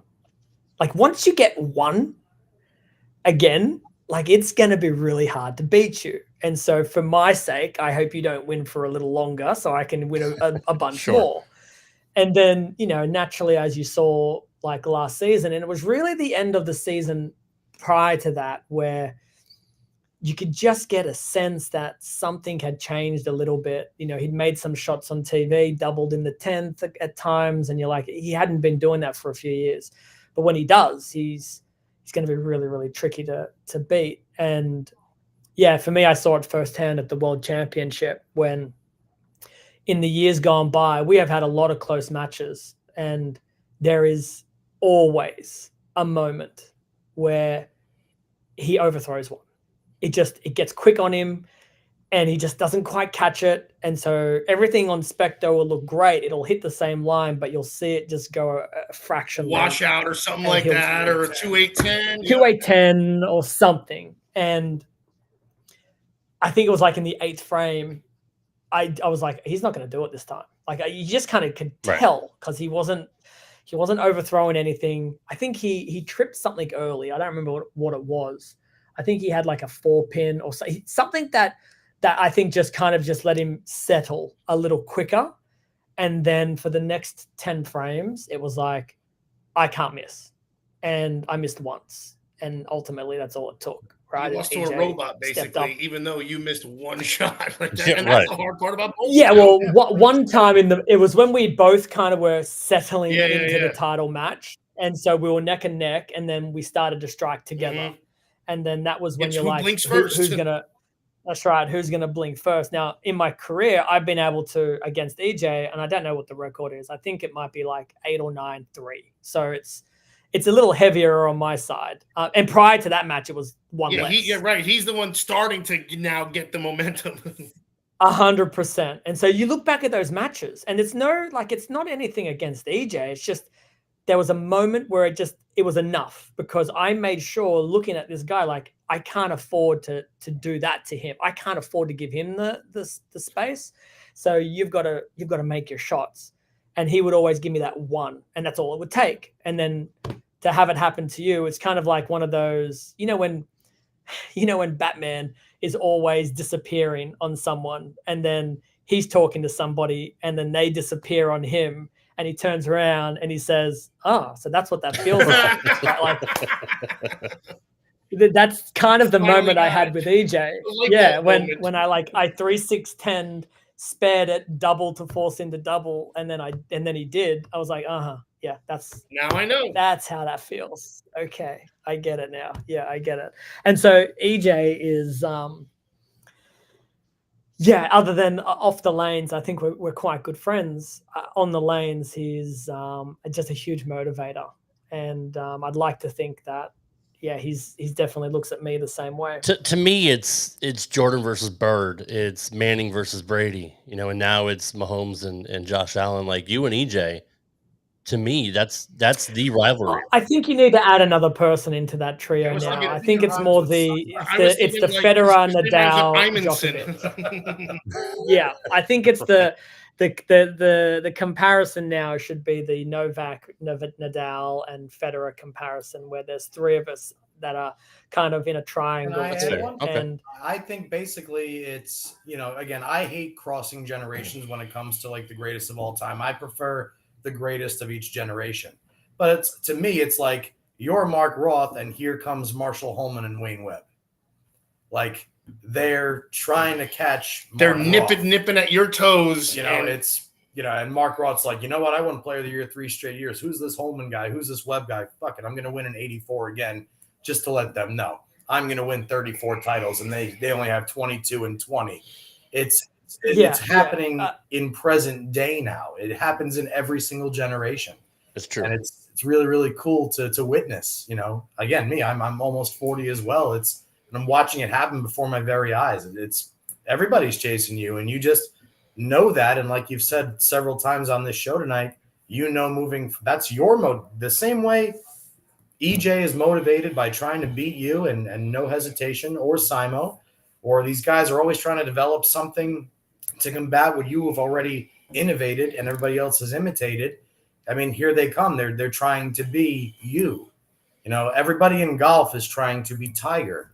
Everybody in baseball is trying to be Aaron Judge, Mike Trout, Bryce Harper, guys like that. I mean, it's still fanboying. Yeah, that's a mark out moment, which is totally good. Totally good. What a great way to capitalize on everything there. No, I appreciate that. I very, very much appreciate that. But yeah, I mean, I think Anthony is definitely making me and everyone else on tour, work a little harder at certain things. And I don't know. I think that's good. I think that competition is good. I think that's like maybe EJ and I started this off, but now Anthony's there, and it's just another piece of wood in the fire that's making the fire grow a little bigger. It's nice. Look, believe me, there are times where I say to myself, man, I'd rather everyone just be a lot worse than me, and I can just make this I can make these next few years, win another 5 majors, and then call it a done. Well, you haven't turned gray yet, so you got that going for you. No, I did find one piece son of a bee sting. Yeah, I was going to pull it out, and my wife told me to leave it. She thinks it's cute, so I might leave it. But no, I think it's good having players push each other. I do. Otherwise, I just think sports becomes a little redundant if you don't have it. Well, I mean, Simon's got to be. I mean, you could tell he was frustrated last year because he had a ridiculous year. Any other year, against you or EJ, and he's player of the year. He's the man. Well, I mean, he holds. It's the generational thing, right? Like, and something that I've spoken even with Bill O'Neill about, and just other players. It's like, when Novak, Nadal, and Federer, if they were born 5 years, 10 years on either side of each other, then who knows how many majors they'd all have, because they weren't playing against each other. And, I would reference that even for Bill and for those guys. I'm like, it's, if we were all born just far enough apart from each other, I think all of our careers would be better, because we're all so everyone's in the mix and beating each other up. We're taking away titles from each other. And then you look at guys like Anthony, I think he's 26 now. Like, he's been on tour, which a lot of people don't realize. They're so young, and EJ is the same. They were on tour when they were teenagers, right? Like, they came out when they were 16, and maybe EJ was a little older. He might have been, if not 19, early 20s. It has to be more, because he's 30 now. Yeah, maybe this might be his 10th or 11th year on tour now, which you think about that, right? And then you look at their careers, and it's like, they're so young and they've been out there so long. Like, and that's also so hard to teach. It's like, you need the experience to bowl against us to get really good. You have to do your hard years. You just have to. I did it my first and my second year. Like, they were tough years for me. And so does everybody else. But when you're 16, you can afford to have a couple of tough years in front of you, because and now EJ's starting a family, which is awesome. And so it's going to be a really interesting dynamic with seeing how it almost is a lens into my past. It's like, I came out a little later than they did. I was 27 when I came out on tour, but I didn't have any children. My Kimberly could travel with me. So she wasn't constrained to home for any reason. And so those first few years is where they have been for the last 10 years. And now they're starting to change paths. Like, Natalie's going to be at home with the baby a little more, and maybe EJ is going to come home more, and maybe the baby comes out with them. And it's, sorry guys, I can't stay out late tonight, or I can't hang out tonight because we want to get the baby into bed. Like, there's a lot of things, and it's just, you kind of have this lens into the past and go, I know exactly how it is. And then you gain more respect for them when they compete, because you're like, yeah, it's a heavy day today. Your kid is sick, right? Yeah, I heard your kid. I hope the kid's okay. You're okay. Like, you understand the respect level just keeps going up, because each moment in everyone's life, an engagement, a marriage, a childbirth, a death in the family, like whatever it is, we've all experienced these things ourselves. And so there's this mirror that you can see in each player. And again, it's probably not talked about enough. And just how much respect we have for each other and what we're going through. No one shits on anyone. As far as I know, no one shits on anyone when they're having a tough time of it out there. No one's laughing at them. They're not the butt of any joke, as far as I'm aware. And I'm around a lot of people, and I never hear anyone go, "Did you see Johnny Petraglia Jr. suck again this week? Isn't that hell?" No one is saying that, right? And that was on league only. Well, so again, I think it needs to be known. I mean, that's some different perspective for sure. Yeah, I mean, that's you guys still are human. We watch you guys for the hour and a half on the television, or 2 hours, and then as soon as you guys are off the TV set, well, you must have already done whatever. You know what I mean? Like, that's a fan's perspective. Well, I would really recommend you and all your viewers right now to go and go on YouTube and watch the Darren Tang channels, the house channels. I'm starting to do a little bit more of the behind the scenes stuff. And so Brad and Kyle, when they do their on tour stuff, Nate Garcia and his partner Elise do some stuff from behind the scenes. Like, it's growing, right? There's more and more of Kevin Williams does a lot on his social media, sharing not just his music, but a little insight into what's going on. And I think it's fascinating because, I really do think that when you watch those videos, you do get to see a slightly different perspective. Now, of course, it is edited, and so not everything that happens is seen, but you get more than what you get now. And then, which I don't even know is public knowledge. Maybe. I mean, I've seen a Brad and Kyle show where he's like, well, I spent such and such to get in the tournament and I didn't make the cut. And he put it on it and he wrote it out. And he said, I lost $380 this week between my meals, my food, whatever. I'm making up the number, but like, talk about insight. It was a lot more than I'm sure. I don't want to downplay what the guy made or didn't make or something like that. But it's here's a guy that went to work and lost money. You know what I mean? Like that's what people don't understand. And this season, I believe there's a deal that's been worked out with the PBA for a crew. A few years ago, actually, it was right before COVID. I had worked out a deal with a production company to do a Netflix documentary and follow me around.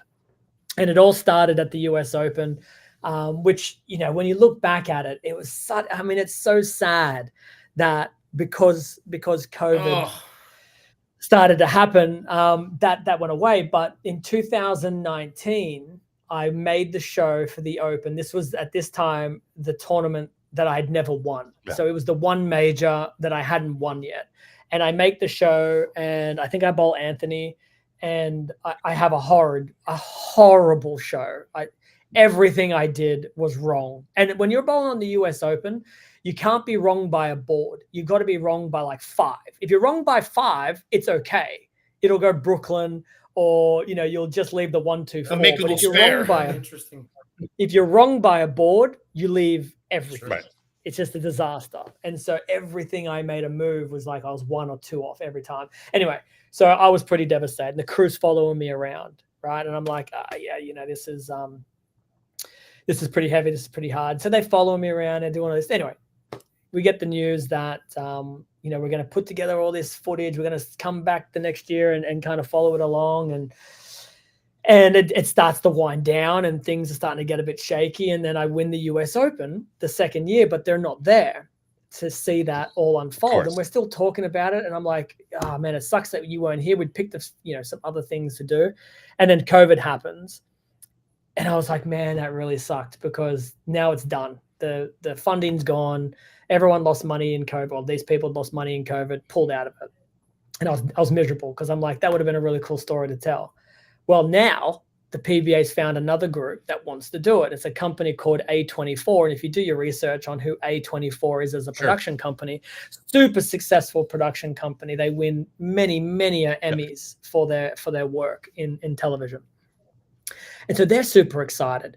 So at the Players Championship was the first event, and it will be happening again at the US Open. They had a little crew come out and follow some of the players around for the week and get the behind the scenes and get the ups and the downs. And, we're all mic'd up and we're talking. It was great. And the idea, I think, is to kind of bring a little bit of that Drive to Survive Netflix series for the F1 and Match Point for the tennis. And the quarterbacks they have now too.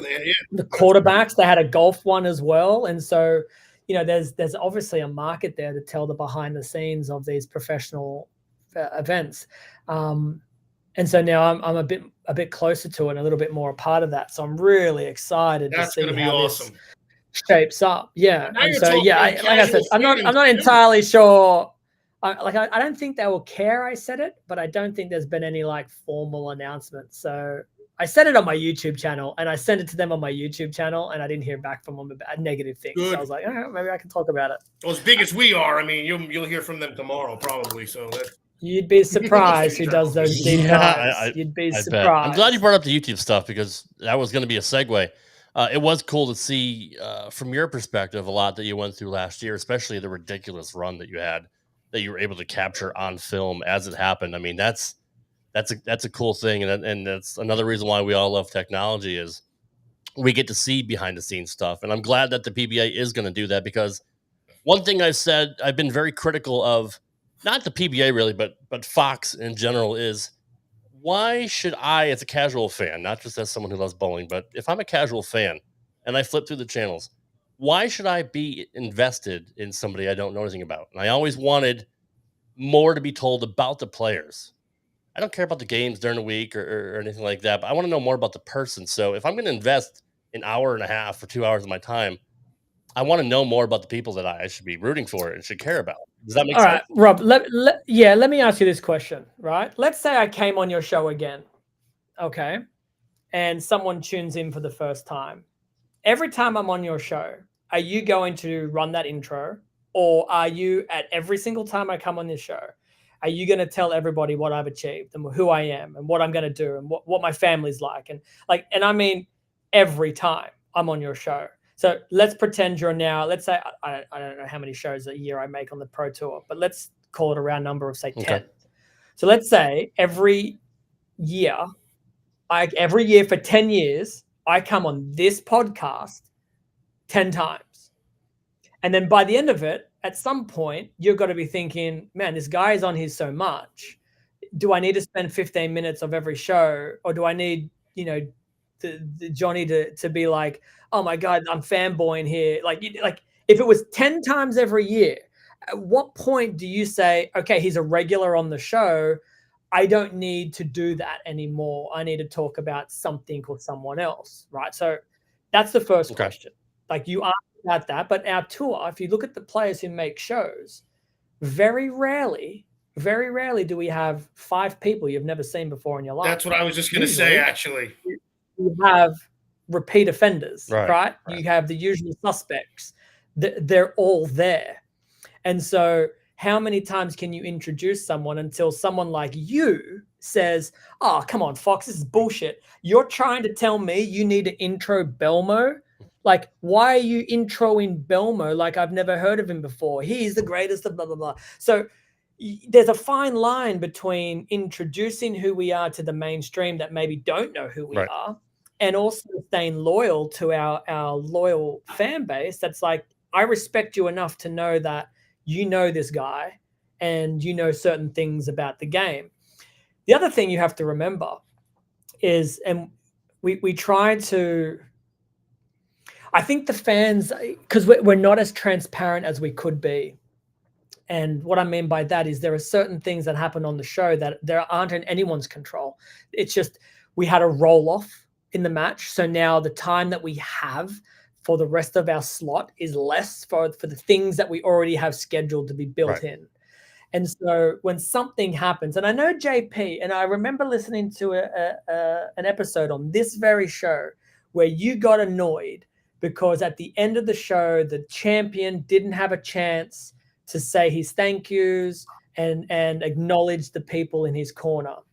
And I remember thinking when I heard that at the time, that's not how it is. That's not Fox. That's not the PBA saying screw the player and their speech. It's for every second that we are on the air outside of our slot, we are paying for that at an exorbitant amount of money.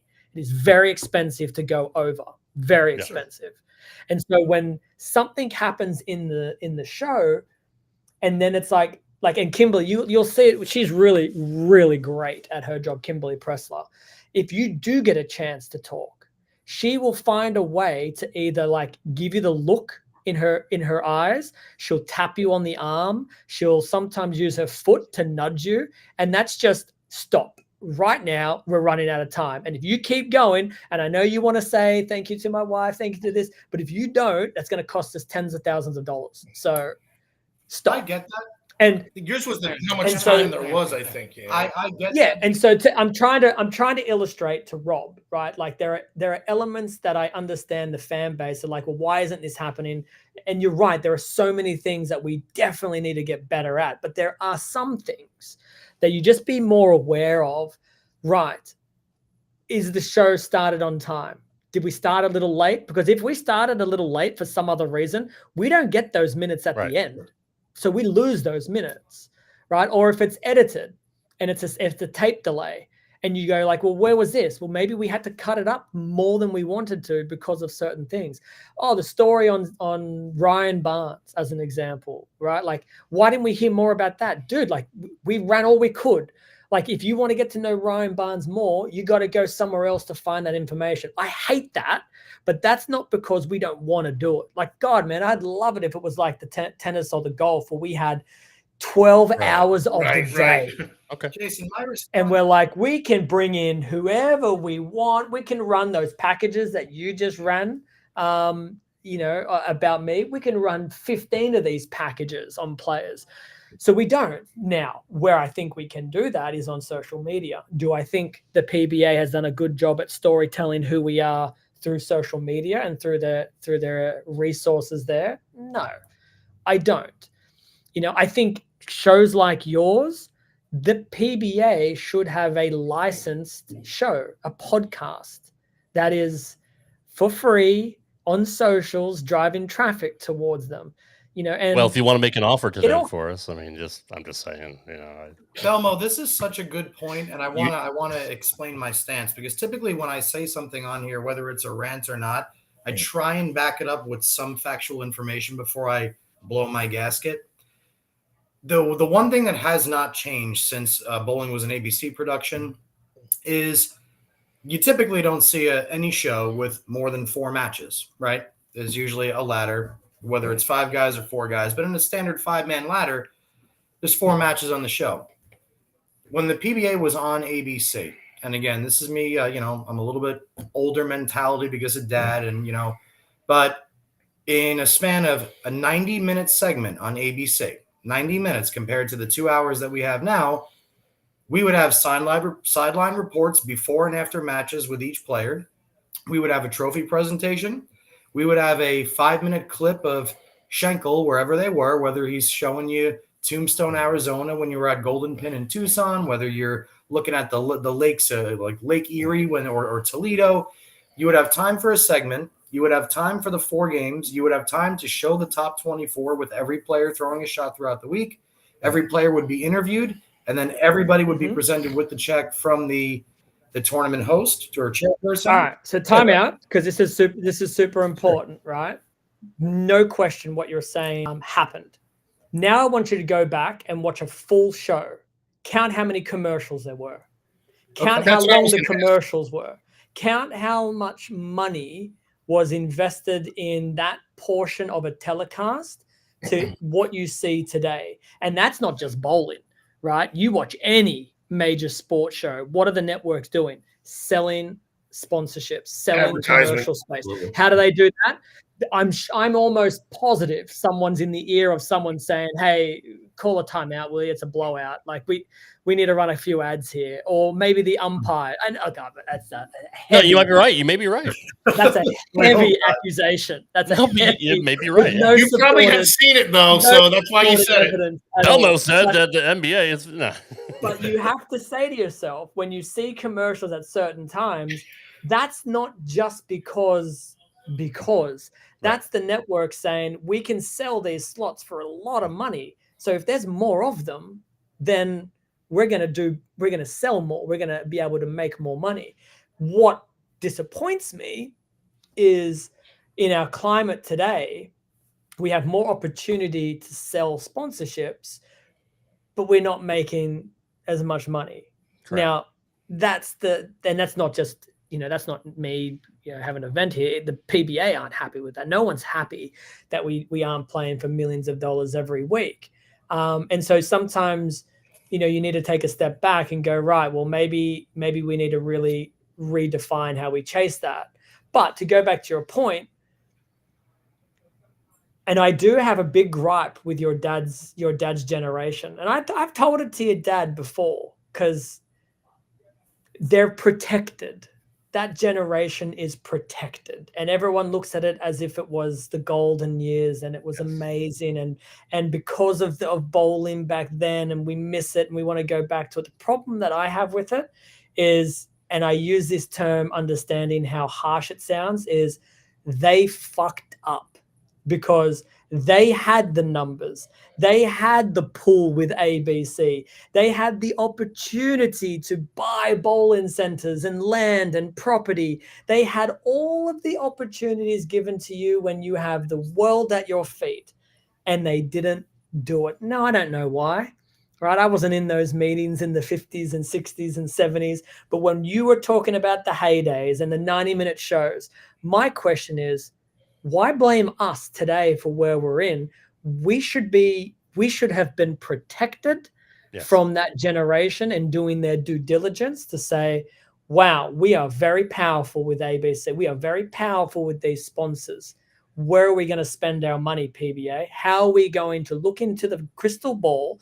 Wow. But the biggest fault that bowlers tend to have is when you have a player of the year season, you think you're going to have a player of the year season for the rest of your career.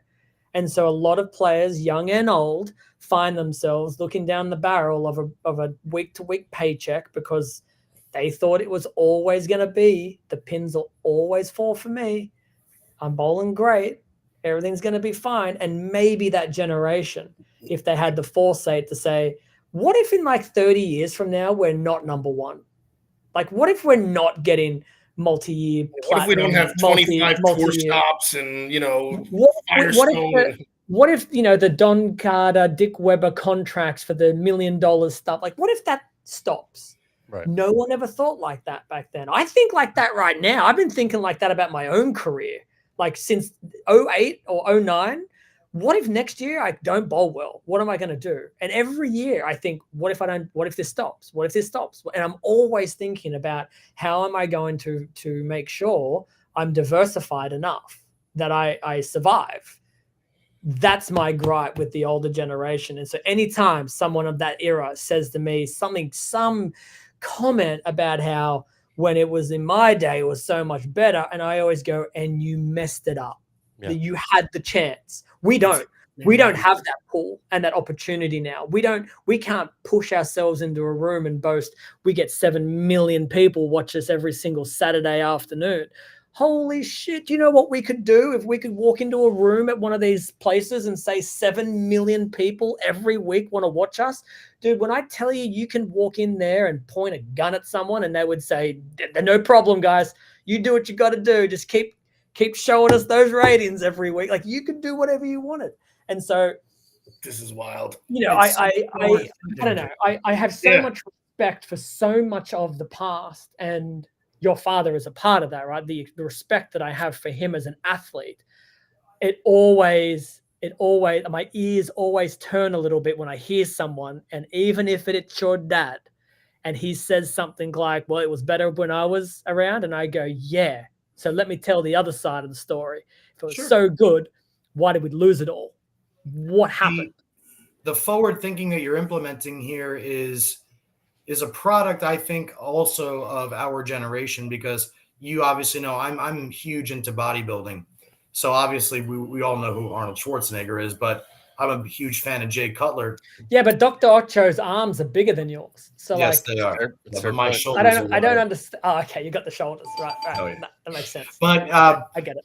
Jay Cutler flat out said after he won his fourth Mr. Olympia, he thought he was going to win. His goal was to win 5 and then branch off into other parts of the industry, product lines, social media coverage, everything along these lines. And he continued a career where in bodybuilding, your career ends at a certain time.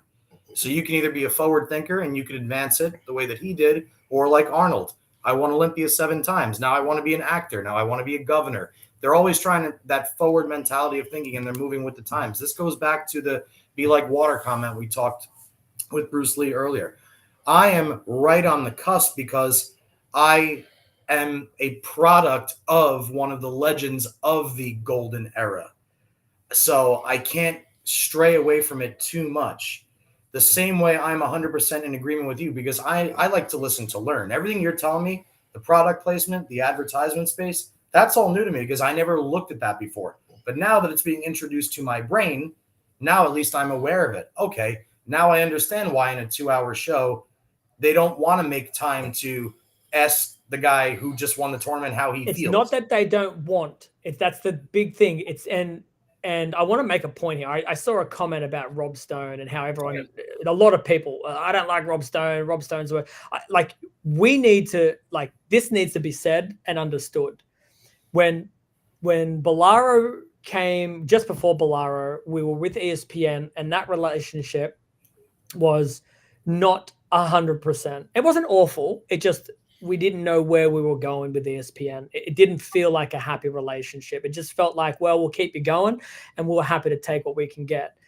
Rob Stone used to work for ESPN long time ago, and he bounced around, and then he made his way into Fox. And now within the Fox organization, Rob Stone is somebody, to the point he tells Fox executives, we need to have bowling on our airwaves. We need to look after them. We need to have good stuff. Now, if you look at our Fox coverage, where we now have data on the screens and we have more live shows now than we have in the last 10 years. True. There's one guy pulling those strings within Fox, working with the PBA, and that's Rob.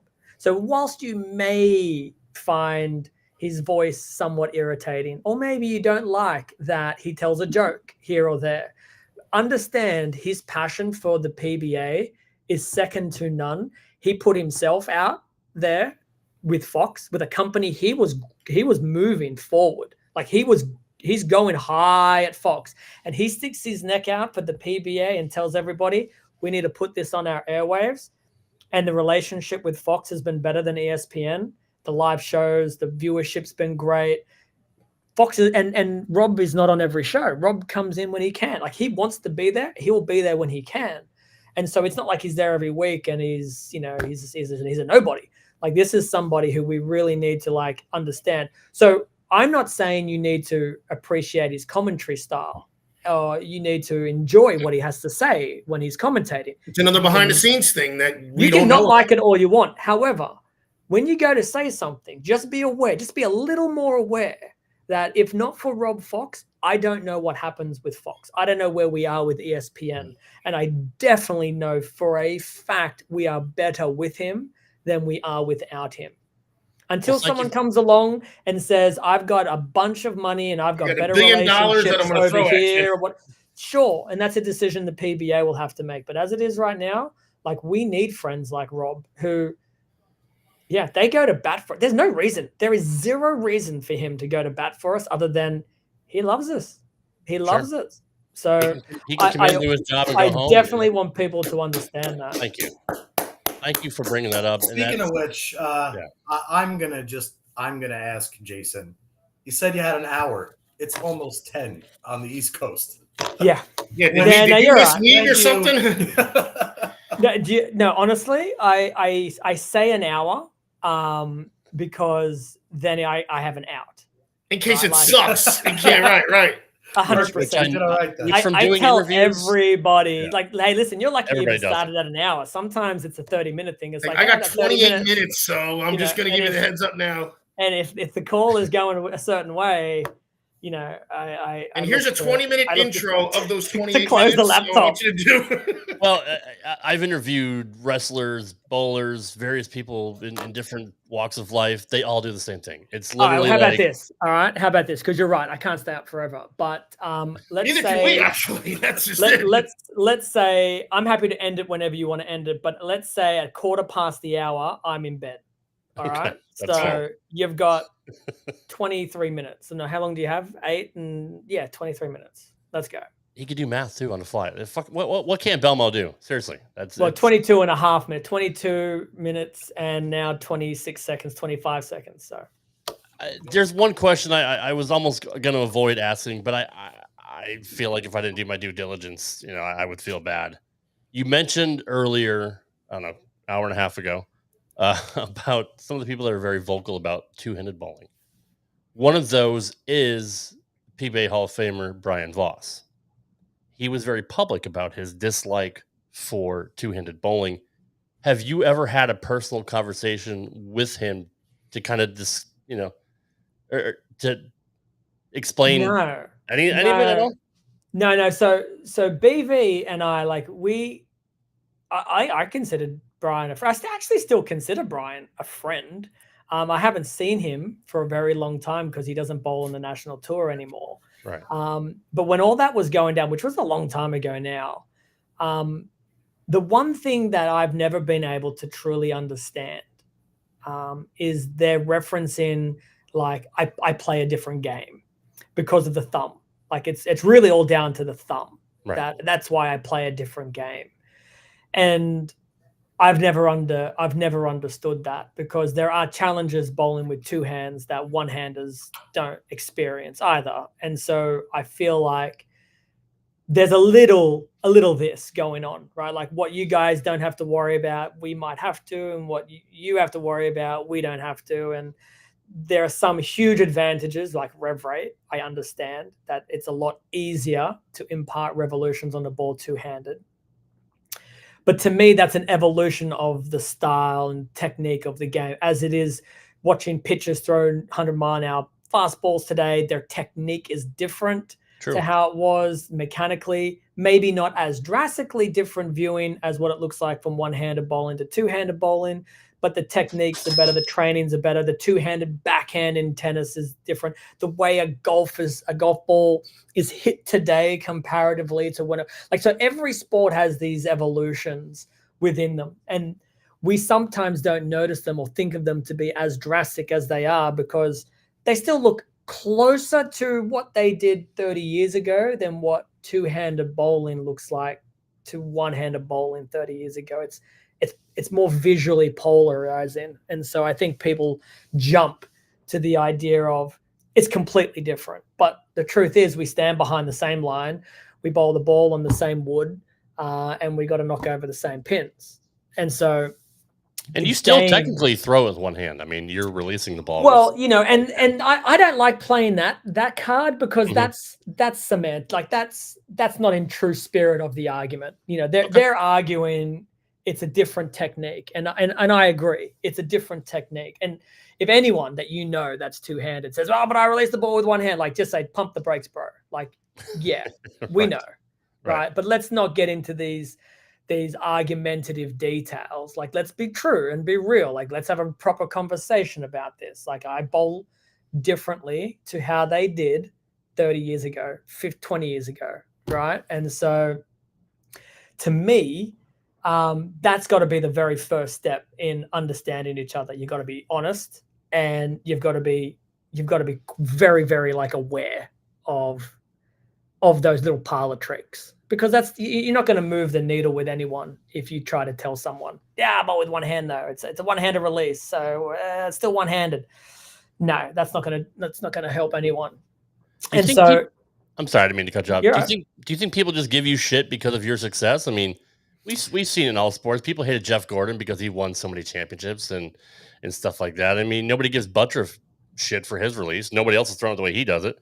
Nobody's throwing it the way Smallwood throws it. Like, is it because you were so successful?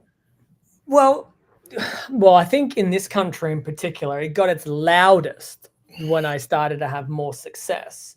But my whole career, I've been faced with this. It's just you didn't hear about it because it was in Australia or it was in Asia, or like, and because it was on a smaller platform, it's not as loud. It probably didn't hit me as hard as it did than when I came to the United States. And this is where, of all the countries that I've been to, this is a very, very polarizing country. Like, this is, you are on one side of the fence or the other for a lot of issues, right? That's true. And bowling just is one of those things where we can't seem to sit on the same side of the fence. We can't share the fence together. We seem to want to have to pick. We have to say yes or no. And I don't know why we have to. So when Brian wrote his article, like, I could understand it. I read it from his perspective. I disagreed with it. I'm like, I don't see it like that, but I can see why you think that. But I just don't think that was the best thing for the game. He'll argue the opposite. He thinks the game, it would be better if we separated each other, and he wants, some kind of, like, what's the word he used? I think he said we were a growing cancer or a growing disease in an already cancerous industry or sport. I think that was the quote. It was a long time ago, so it stuck around with me for long enough. But I couldn't see how that was a benefit to the game. And so I have a very strong passion that wherever I go, appearance or otherwise, it's about, I don't give a shit how you throw the ball, dude. I don't care. You want to be outlandish and bowl, like I said, backward, like, dude, whatever. If it means that you're happy and it means that you're going to turn up every week, then and if you're knocking pins down, you're doing something right too. But dude, even if they're not, but they leave the venue thrilled and to you be walk there out that night, that was a fun day. Yes, for sure. Like, and I've got 4 kids. I love them, and they're the greatest. You got 4 kids? I got 4 kids, and so like as a father, I'll always think, my kids are amazing, but there will be things that they are not amazing at, and so as long as whatever it is that they're doing makes them happy, then it's got to make them happier than make them sadder. That's the thing. It's not necessarily about, well, you should be happy if you lose. It's just, does what you're doing make you happier? And if this thing that you're doing, because I'm asking you to do it, is making you a sadder individual, then as a father, I don't want to force you to do something that is genuinely making you unhappy. So, and that's the same thing, that coaches are now getting, questioned with kids. It's like kids come up to me and thank me because they point to me essentially as an idol to say, don't tell me I can't when this guy over here is doing it. Yeah. And doing it at that level, like, let me do my thing. And so that to me is something I take a lot of pride in, and that people look to me as like, it's okay now because he's done it. Like, so I had to push through it all. But now that I'm here, the amount of fan mail of like, oh, dude, thank you so much. Because you did it, like, now I tell my coaches that it's okay. And they are in the game still, and they bowled their highest game, or they do something to let me know what's happened. And it's always nice. It's always like, I did something great and I'm thrilled and I'm so excited and bowling is the best. And that's the shit that we need. Imagine telling that kid a month before that he's got to quit bowling the way that he does and bowl some other way. Like, your kid's going to be miserable. Have you had a conversation with your kids? Because I know, Johnny has talked about on the show before, being the son of a living legend like his dad, and you could say, Ric Flair's kids were the same, or Hulk Hogan's kids.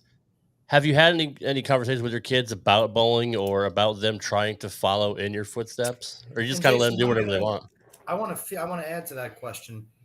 because similar to what you're saying is, I'll say this about my dad. Growing up, a bowling ball was never forced into my hand. It was forced into my hand by outside people. Oh, that's Petraglia's kid. And I happened to look pretty throwing a bowling ball, and I was a teenage phenom. But my dad was also the guy who bought me an Ibanez acoustic guitar for Christmas because I wanted to learn how to play. And he got me lessons. And he befriended baseball scouts, and I got drafted by the Indians out of high school thanks to Phil Rossi into Double-A. Dad was always supportive of anything I wanted to do. Nothing was ever forced on me. So I think that's pretty cool when you come to talking about your children. And the last comment before you answer the question, in the movie Moneyball, I don't know if you've seen it, but the story of Billy Beane and the Oakland Athletics when the A's won 20 straight after implementing the statistical configurations on producing runs, overpaying players substantial money. When he goes to Boston at the end of that season after losing in the division series, and he sits down with the owner of the Red Sox, he hands him the highest paid salary ever to a GM at that point and says the first guy through the door always gets the bloodiest. But you've not only eclipsed that hump, but now everybody is starting to follow your model. And in another 10, 15, 20 years from now, forget the 40 or 50% of the world that now throws it like you. It'll be 70 or 80. So sorry, Rob, I just want to throw those 2 points. No, you're fine. No. Okay. So there's a lot to unpack there. Sorry. That's okay. Where to start? Look, my children know first and foremost that, and we joke about it a little bit, is I don't know much about everything, but I know everything about this one thing. And so if any of them have any desire to pursue a career into it, I will be able to help them the most. With that said, I have, like, as your father has done with you, JP, I have never told any of them that you are expected to bowl. Every one of my children will bowl league when they're young enough and old enough. They're young and old enough to enjoy league. And the moment that they say this isn't for me anymore, Dad, then I pull them out. And so that happened last season with my eldest daughter, who was 13 at the time, maybe 12, it might have been 2 seasons ago. And she said, Dad, I really want to take this time to do more dancing and singing. And I love it. And that's what I love. Sure thing, baby. So we took her out of league and she does that. So now Hugo, my son, his favorite sport is bowling. And he says, are they all two-handers? Let's get the cat out of the bag there. So Aria, my eldest daughter, she was one-handed. She went to two-handed, and then the two-hand kind of turned into this two-handed backup, and then it turned into, like, she was not a coordinated bowler. She was not. She was not the one that I was expecting was going to go pro, right? Just looking at that. And then she finished off her last the last half of the last season bowling just one-handed straight down the middle. And she loved it. She was having fun. She just had so much more fun dancing and singing. So we took her out. Hugo, who's 12, nearly 12, he's the more talented one. The difference between him and I is I was born at the bowling center, and I spent every day at the bowling center because my parents owned it and worked it, and that's where I spent every waking minute that I wasn't asleep or at school. And so for him, that's not my job. My job isn't at the bowling center, and so he doesn't get to spend the hours upon hours every single day bowling. He's got stethoscopes from your wife and like thermometers. And he's got other things going on. Blood pressure readings. 100%. And he's a big cricket fan. Loves cricket. Loves rugby. So he's got sport outside of bowling, and so he's very good. Like the kid's 11, and he finished runner-up in an under-18 youth tournament in Orange, not in my hometown, not that long ago. And he bowled against a member of the Australian youth training squad. So this kid is good, this other kid. And, he came second. And so I always say to him, you don't have the opportunity to spend as much time on the lanes. However, what you don't get in training time, dude, I am going to share with you whatever I can. And so for that aspect, I think he's so much smarter than I was at his age, but I think I had so much more instinct and so much more natural talent and so much more practice. So I think, at some point we're going to figure out what he wants to do. Implementing both of them could be the magic recipe too, though. It very much well could be. And exactly. And that's the other thing. So Sylvie's you're right at the cusp, younger. I feel like, too, with him. Like, 12, 13, it's like, all right, that's when the body starts to change. Let's see where, there's little things, but that's the point of being a parent. Little education here about the body. Go on, do tell. What happens? Oh, I don't know. I only read it out of a book. I took a correspondence course. Let's not make this any more awkward. And so if he decides to, then fantastic. Sylvie, she's the next one. She is just about to start bowling league, but she loves gymnastics, dancing. That's her thing. If I could count how many cartwheels and flips that she does in a day, and this would be heavily underestimated, it would be more than 100. Every single day, she will flip and cartwheel herself everywhere, more than 100 times throughout the day. And that's including like sleeping time. Like she is just, if she's got to go from here to there, she will flip her way there every time. That'll help her inner ear over time too. Not even joking. I swear to God, it will help. Okay. And then Bowie's 2. So we don't know what Bowie's gonna be into. But I don't know. I think it's super important. I tell you the truth, the God's honest truth, why we bowlers maybe don't necessarily have that same, like, hey, you've got to go do this, is because it's built on passion for us. And maybe because the carrot in bowling is much, much smaller. Yeah, what's the future too? The payoff is not as predetermined. So if you're a father and you see talent in your 4-year-old kid swinging a golf club, maybe the father sees a few dollar signs there. I don't know. I'd like to not think there are parents that are like that, but I think it's pretty obvious there are parents like that. And so they get pushed in a certain direction based off of the carrot down. Andre Agassi flat out said he hated tennis. He admitted it. He admits that he hated tennis, and yet he played it from age 4, was one of the greatest American tennis players, hated it, got everything in his life, and he rubbed like Roger Federer and Rafa Nadal and Novak the wrong way. And he said, how do you hate something that brought you everything? But he was like, it wasn't my path. I did it because I had to, and that's how I could win, and I wanted to compete. But I didn't like it at all. I hated it. So, I mean, what a brain fuck that would be too, man. Yeah. I mean, we've all got choices to make as parents, pushing kids one way or the other. And then when you're old enough to make your own decisions, you have these moments and forks in the road. It's, do I take the job that's 9 to 5, but it pays $200,000 a year? Like, that's the job that, I'm able to get for some reason. It's a high paying job, but I hate that it's boring, or it's an evil empire and I'm just clocking in for the money. But these are the decisions you have to make. Real decisions, real decisions. And so the thing that I think I'm always saving, that little nest egg towards the side, is I'm trying to, we call it for a rainy day, but for me, it's like, I want there to be enough there that if any of my kids have a passion with no carrot at the end, that there just isn't. It's just like bowling. It's very difficult to make a lot of money out of it right now.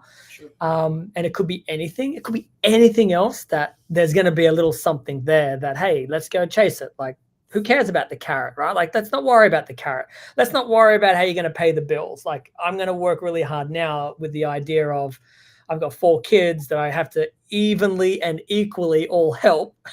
So I save a lot of my money, but I'm like, you know what? Yeah, I was very fortunate that I had a family background that, especially in my early teens, once I started winning money bowling, it was a bit different. Mom and dad pretty much gave me that responsibility from an early teenager. It's like 15, 16, the credit card was gone. I couldn't book my flights anymore on their credit card because I was making money. So until they start... That's a school of hard knocks too, and that's literally life's lessons. That's something that people should learn in school.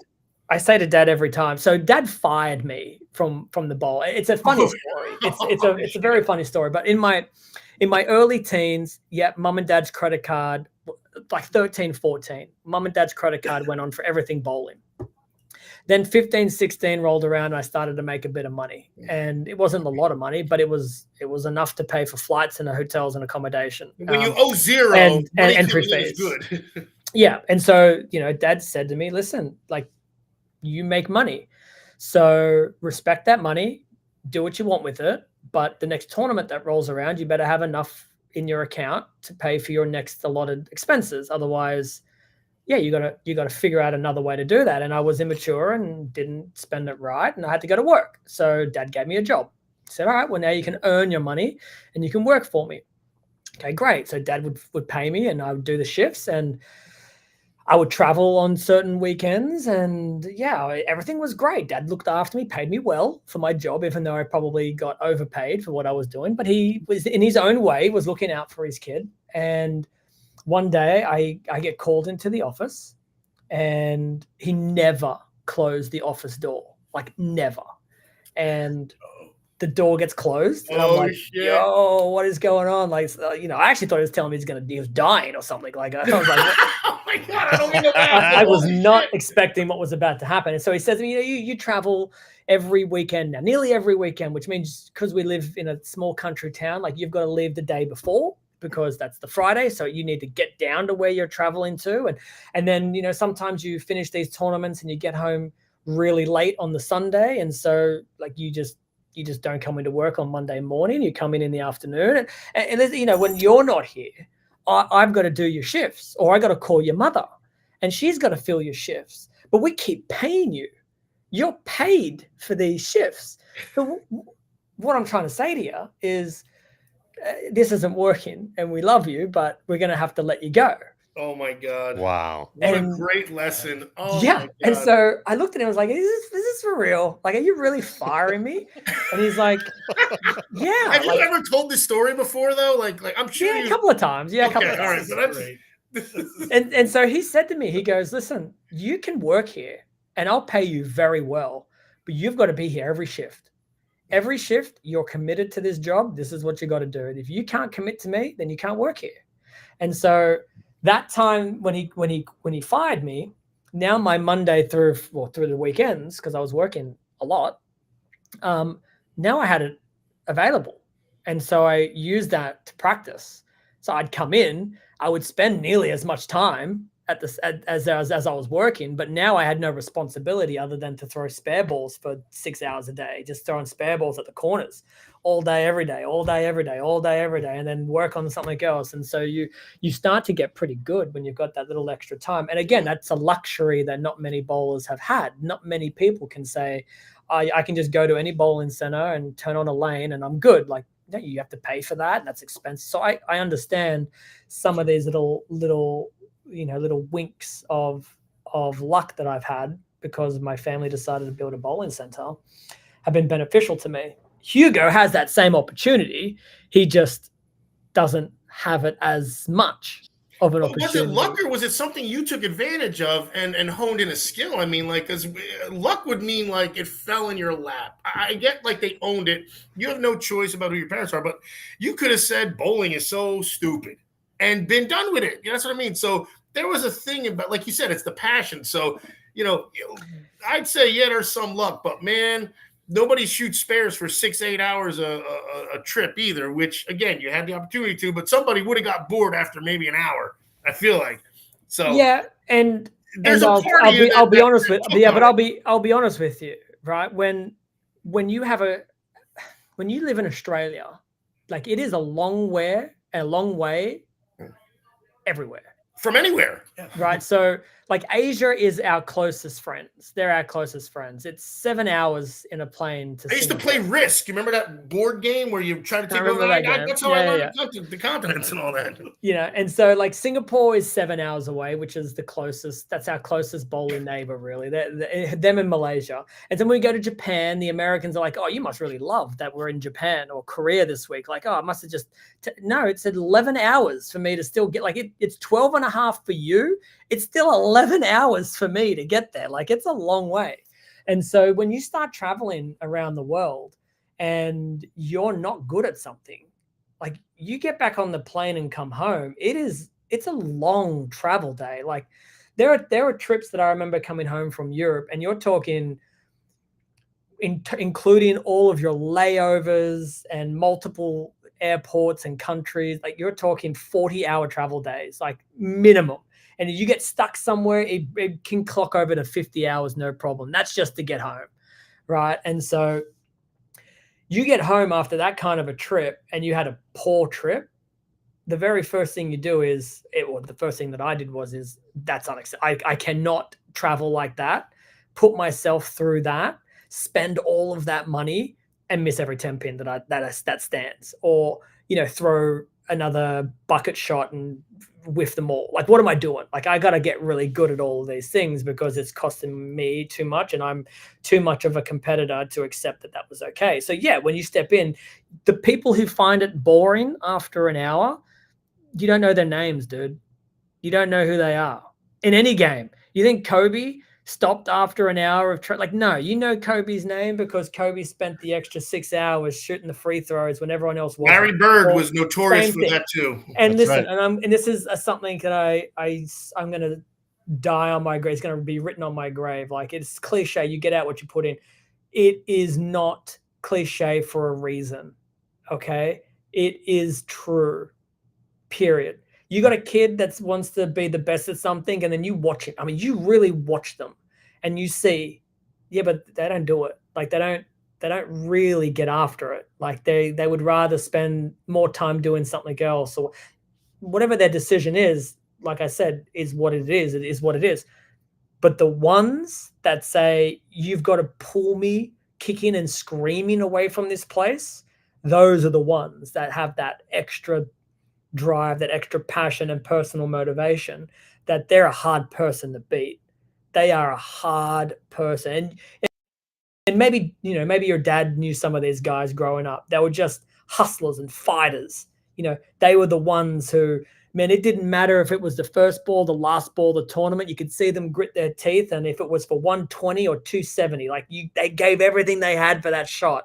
And that's something that I swear by I'm going to be like to the day that I die. I don't care if I'm mathematically out of the tournament. I don't care if I'm shooting 120 in the final frame. Like, I'm going to give you everything I can possibly give for this frame. I'm going to take the 1 out of the 710 every single time. I'm going to do it because that's just who I am.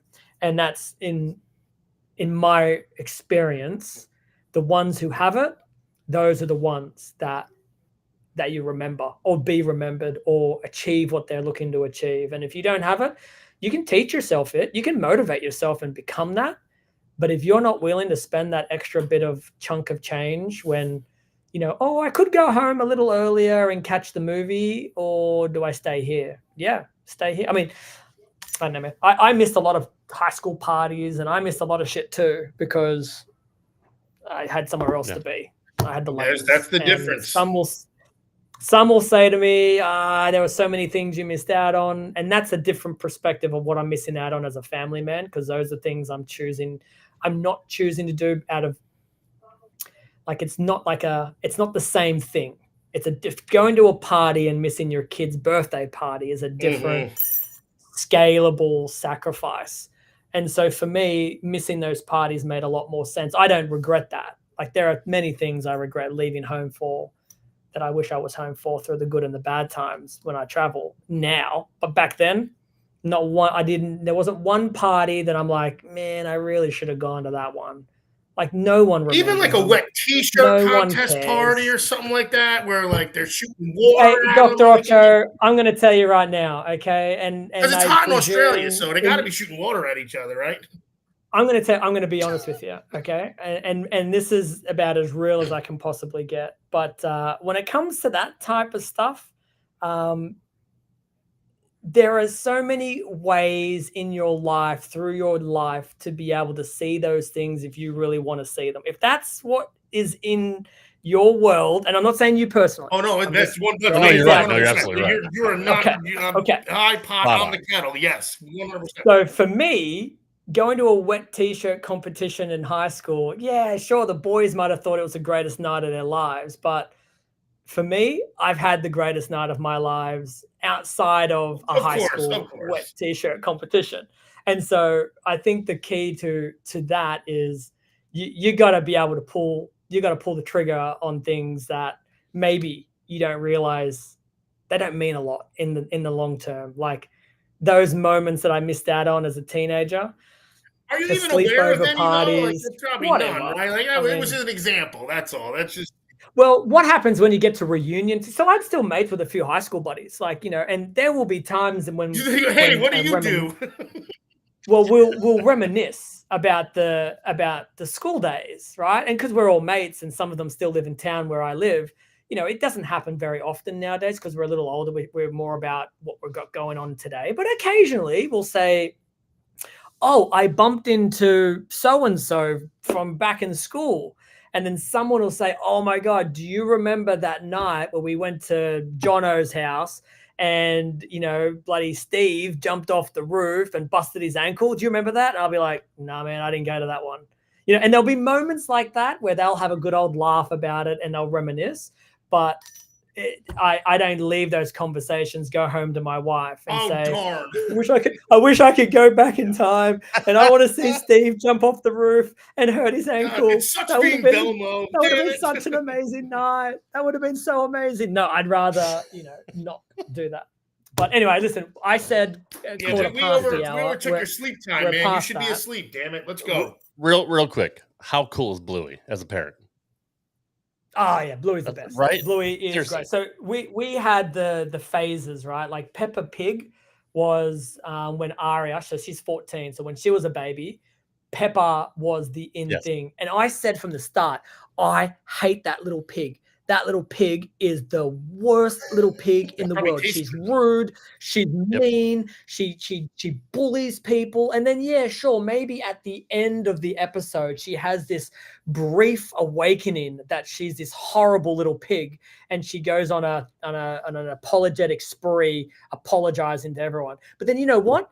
The next day, she starts it all over again with someone else. She's a little miserable little thing. And then starts it over again, basically. For 22 minutes, she's miserable to everyone. And then the last 3 minutes, she's supposed to have this enlightening moment where she's like, "Oh, right. You know what, Mummy? You're right. I shouldn't talk to George like that, should I?" And then you're like, "Yeah, you say it every week, every day, Pepper." Now, Bluey's not like that. Like Bluey has moments where she's acting inappropriately, and then the dad or the mum or someone will pull her into line. But then you won't see that from Bluey for 2 months. Only on Straight Up 5, by the way. There'll be another moment where Bluey, is acting out of whack. So I love it. Bluey's great. She's Johnny's watching Miss Rachel right now too, so that's the other thing. He doesn't have any kids, and he's watching Miss Rachel a lot. Bluey is a love story for parents. More parents love Bluey usually more than the kids do because it's. So many times the dad. I love the dad. Yeah. I love him. And well, you should. And You're the voice. Times he'll say. Right, yeah. Don't that was a secret. You shouldn't have told everyone that secret. But he'll say something, and I'll just look at Kimberly, and I'll just start laughing, and I'm like, that is so on the money. That comment right there is so on the money. I'm jealous that I can't be Bandit because he's the coolest dad ever. You know what? I two-handed bowling was in The Simpsons a little while ago, and I'm not gonna say that it looked like me, but it looked a lot like me bowling, right? And everyone said to me that's pretty cool, right? And I said, you know what? That was a pretty wild moment to see The Simpsons do an episode with a two-handed bowler. But you know what? If Bluey ever ran an episode about bowling and there was two-handed bowling in it, or even better, if I was a guest and my voice was an actual proper guest on the show, that would be the ultimate highlight because it is a top-notch. So the Wiggles we don't want, right? You wouldn't do anything with the Wiggles or, them.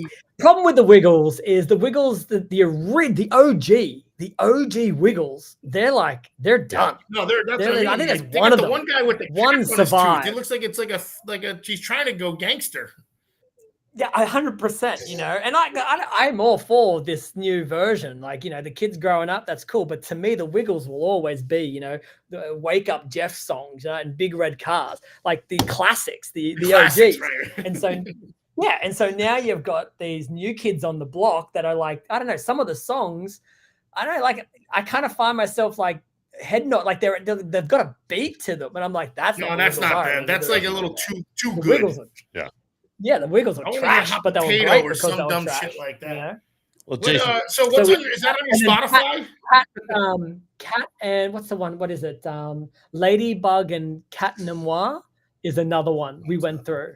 So if you haven't seen it, it's about a boy and a girl in Paris. They're French, and they have these special little amulets that give them powers when the city turns to shit, and it turns to shit every episode. Right, every episode. Like, if you lived in Paris at this time, whenever this was actually set, dude, you'd get the hell out of that city, because every day there is a ginormous alien of some kind. It's like Walking Dead for kids or something. Yeah, and so this is the thing that I always found like awkward about the show, and I was trying to always like explain to the kids like what's going on, is when they are at school, because they know each other at school, right? When they're there at school, the girl loves the boy. And when they turn into their superpower alternatives, they don't know who they are. They don't know each other. They don't know that they are Ladybug and Cat Noir. Oh, wow. They don't know that. And so Ladybug, as a real person, loves Cat Noir. But when they're their superpowers, Cat Noir loves Ladybug, and she doesn't love him back. So there's these two dynamics of like, she really likes him as a regular boy. He really likes her as like a super. Anyway, I'm only really on Straight Up 5 do we do shit like but listen, this. my point I'm trying to make is Pepper is awesome. Pepper is terrible, and Bluey is awesome. Right? Pepper is horrible, and Bluey is awesome. You can tell his eyes. Pepper. The night. pig should get freaking grilled. I love seeing you fire up when it gets to kid stuff. Like that's. Yeah, oh yeah, I'm more passionate about Bluey and Pepper than I am about what format we're using at the US Open. Well, thank you, Jace, for coming on, dude. Thank you. 2.5 hours is way too much to talk to you. It was a good hour. It was way too much. Oh, my bad, boys. I'm pretty sure I speak for everybody, especially in the chat. If you haven't seen all the comments, but you've already done this for so many people, but sitting down and being as real as I know you are for everybody, as you always are. It's what an absolute pleasure this was. Yes. A lot of fantastic information, a lot of real deep shit. I know for a fact that a lot of people in this chat are gonna be in the lanes tomorrow, trying to implement a lot of things that they learned from you tonight. And I just want to personally, on behalf of the entire show and all of our fans here, Jason, thank you so much, dude. Definitely. Appreciate you, boys. Thanks for everyone watching for as long as you did, even if it was for a few minutes. Appreciate you all. Good night, and see you all whenever I say. All right, Rob, you got anything to close with? I'm good. Thank you, Jason. We really appreciate it. Salute. Cheers, Jason. You got it. Oh, and kick some ass at the U.S. Open. Yep. That's the plan. All right. See Wow. What the fuck just happened? Like, what the fuck just happened? Now tell me Sean Rash would do that. Oh, don't do it still. Hey, he's. Yeah, we are. Oh, good. I meant it. Oh, he's not. Jesus, He's I not. thought you're friends with the guy. I am. Oh, all right. No, what I mean Sean's next. What I mean by that comment is just like we said a million times, is the realness. Yeah, that was so good. That's all. Troy, thank you for being here.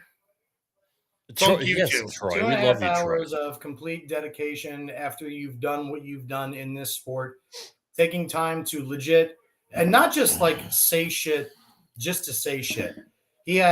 Jason had no problem speaking his mind about exactly how he felt. Super about insightful. everything. Holy shit. Things we'd never heard about. And no problem having a rebuttal for shit that we have spoken about or anything along those lines. He was just a true gentleman, as he always is.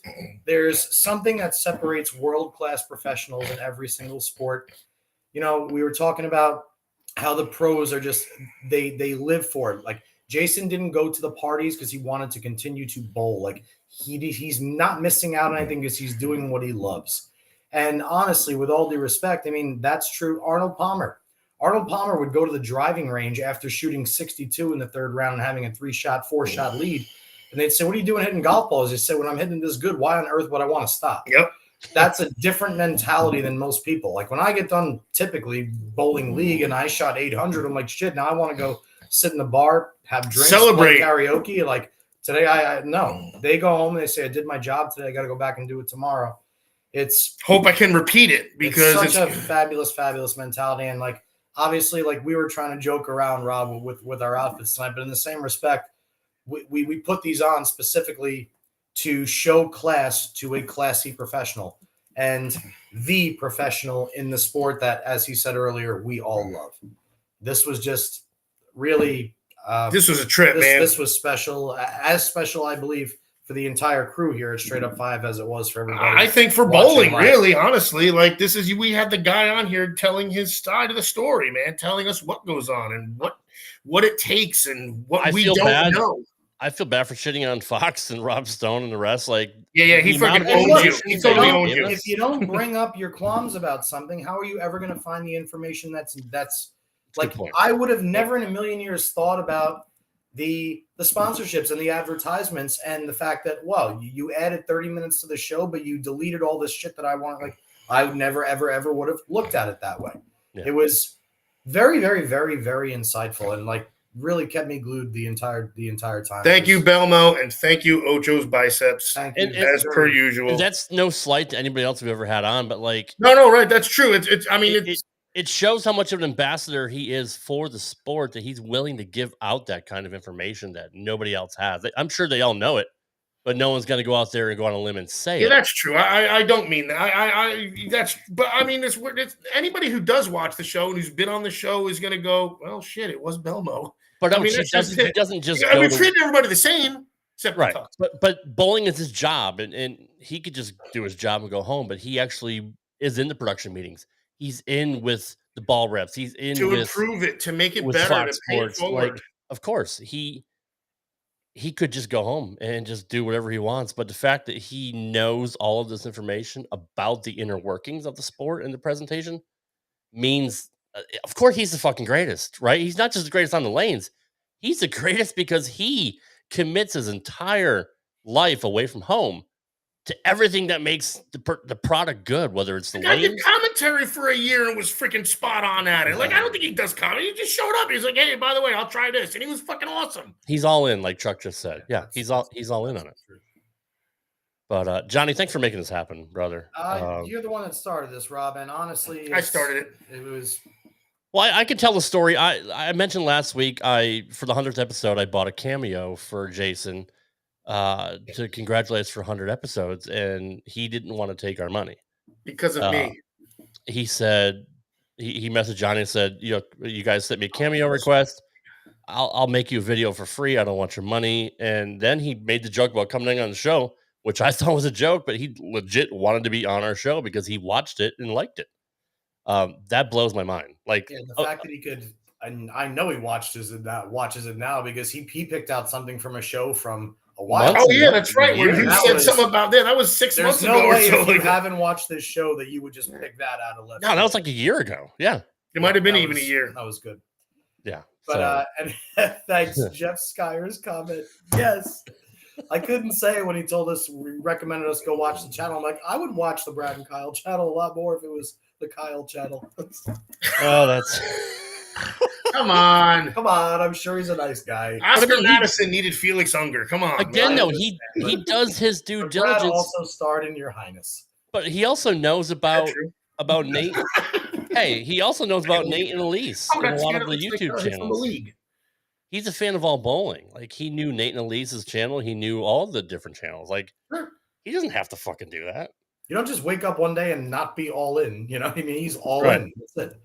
Hey, look, I hate to say this, but I've got about an hour hike home, and poor Evelyn is sitting at mom and dad's. And she's still not hitting the cutoff, man. Yeah, which is something I'd like her to work on. Well, like you said, Belmo said, you got to practice, dude. Kobe's shooting free throws for 8 hours. Get Evelyn out there when it's warm. Don't want to do it in the cold, obviously. When it's warm, just get her out there and practice. That's all you got to do. Hell yeah. Hey, Dan Young, thank you for being Thank you. Thanks to everybody for being here. We were strong all night as we anticipated we would be. But again, really hope you guys enjoyed tonight's show. It was what an honor. What a monumental for sure. To talk to somebody who just gives it to you straight, that's real, and is the best player in our game today, hands down. So I just wish he would have said fuck Doc Sullivan. If we just could have I can't believe we got him to say fuck. He did. Yeah, I think he slipped. I think because you giggled too. Then he went A back few to times. Just See, Troy we brought up. do have a sanctioned F-bomb, which is fabulous. So, That's We what's do. important here on Straight Up 5. Hey, maybe he'll get us connected as the official podcast of the PBA. Who knows? Oh, Christ. We'll have to work on that. But thanks, guys. All right, guys. Ocho, More I'm for glad everybody. I'm glad your sleeves are gone because you looked really uncomfortable. They without left. They left like within 5 minutes, as we know. I'm going to remove my clip-on bow tie now. Next week we have Michael Hagen Jr. Hagen. Jesus Hagen. Christ, you fucking butchered his I don't name, know how you to fucking dick. say his name. Tonight we had Tournament Jason of Champions winner, Jason Michael Haugen. Belmonte, and next week And it's going to be the pride of Carefree, Arizona. He'll be on. Live in a place called Carefree. Yeah, I chew their gum all the I feel time. like So you should. Well, Ocho lives in Ochoville, so what are the odds of that? All right, can we go? It's been 2 hours. Jesus Christ, and 30, Rob, 2 hours shut and up in the 36 show, you minutes. We gotta fucking go. mutt. With that note, it's time to go. Unfortunately, they're closed now. I can't fucking go. I'm starving. I'm sure But you You got, of course, it's at the, something about an hour ago. it's at the fucking porch. I love you guys. That's Everybody, what thanks for it's watching about. tonight. We had over 130 people in here at one time, which is like 17 times the normal limit we have in here. So thanks, everybody, for watching. We'll see you next week with Michael Hagen Jr. And Haugen, you asshole. Fucking asshole. All right, we love you guys. Thanks again to all of our viewers. You guys are the best. See you, everybody. Bye.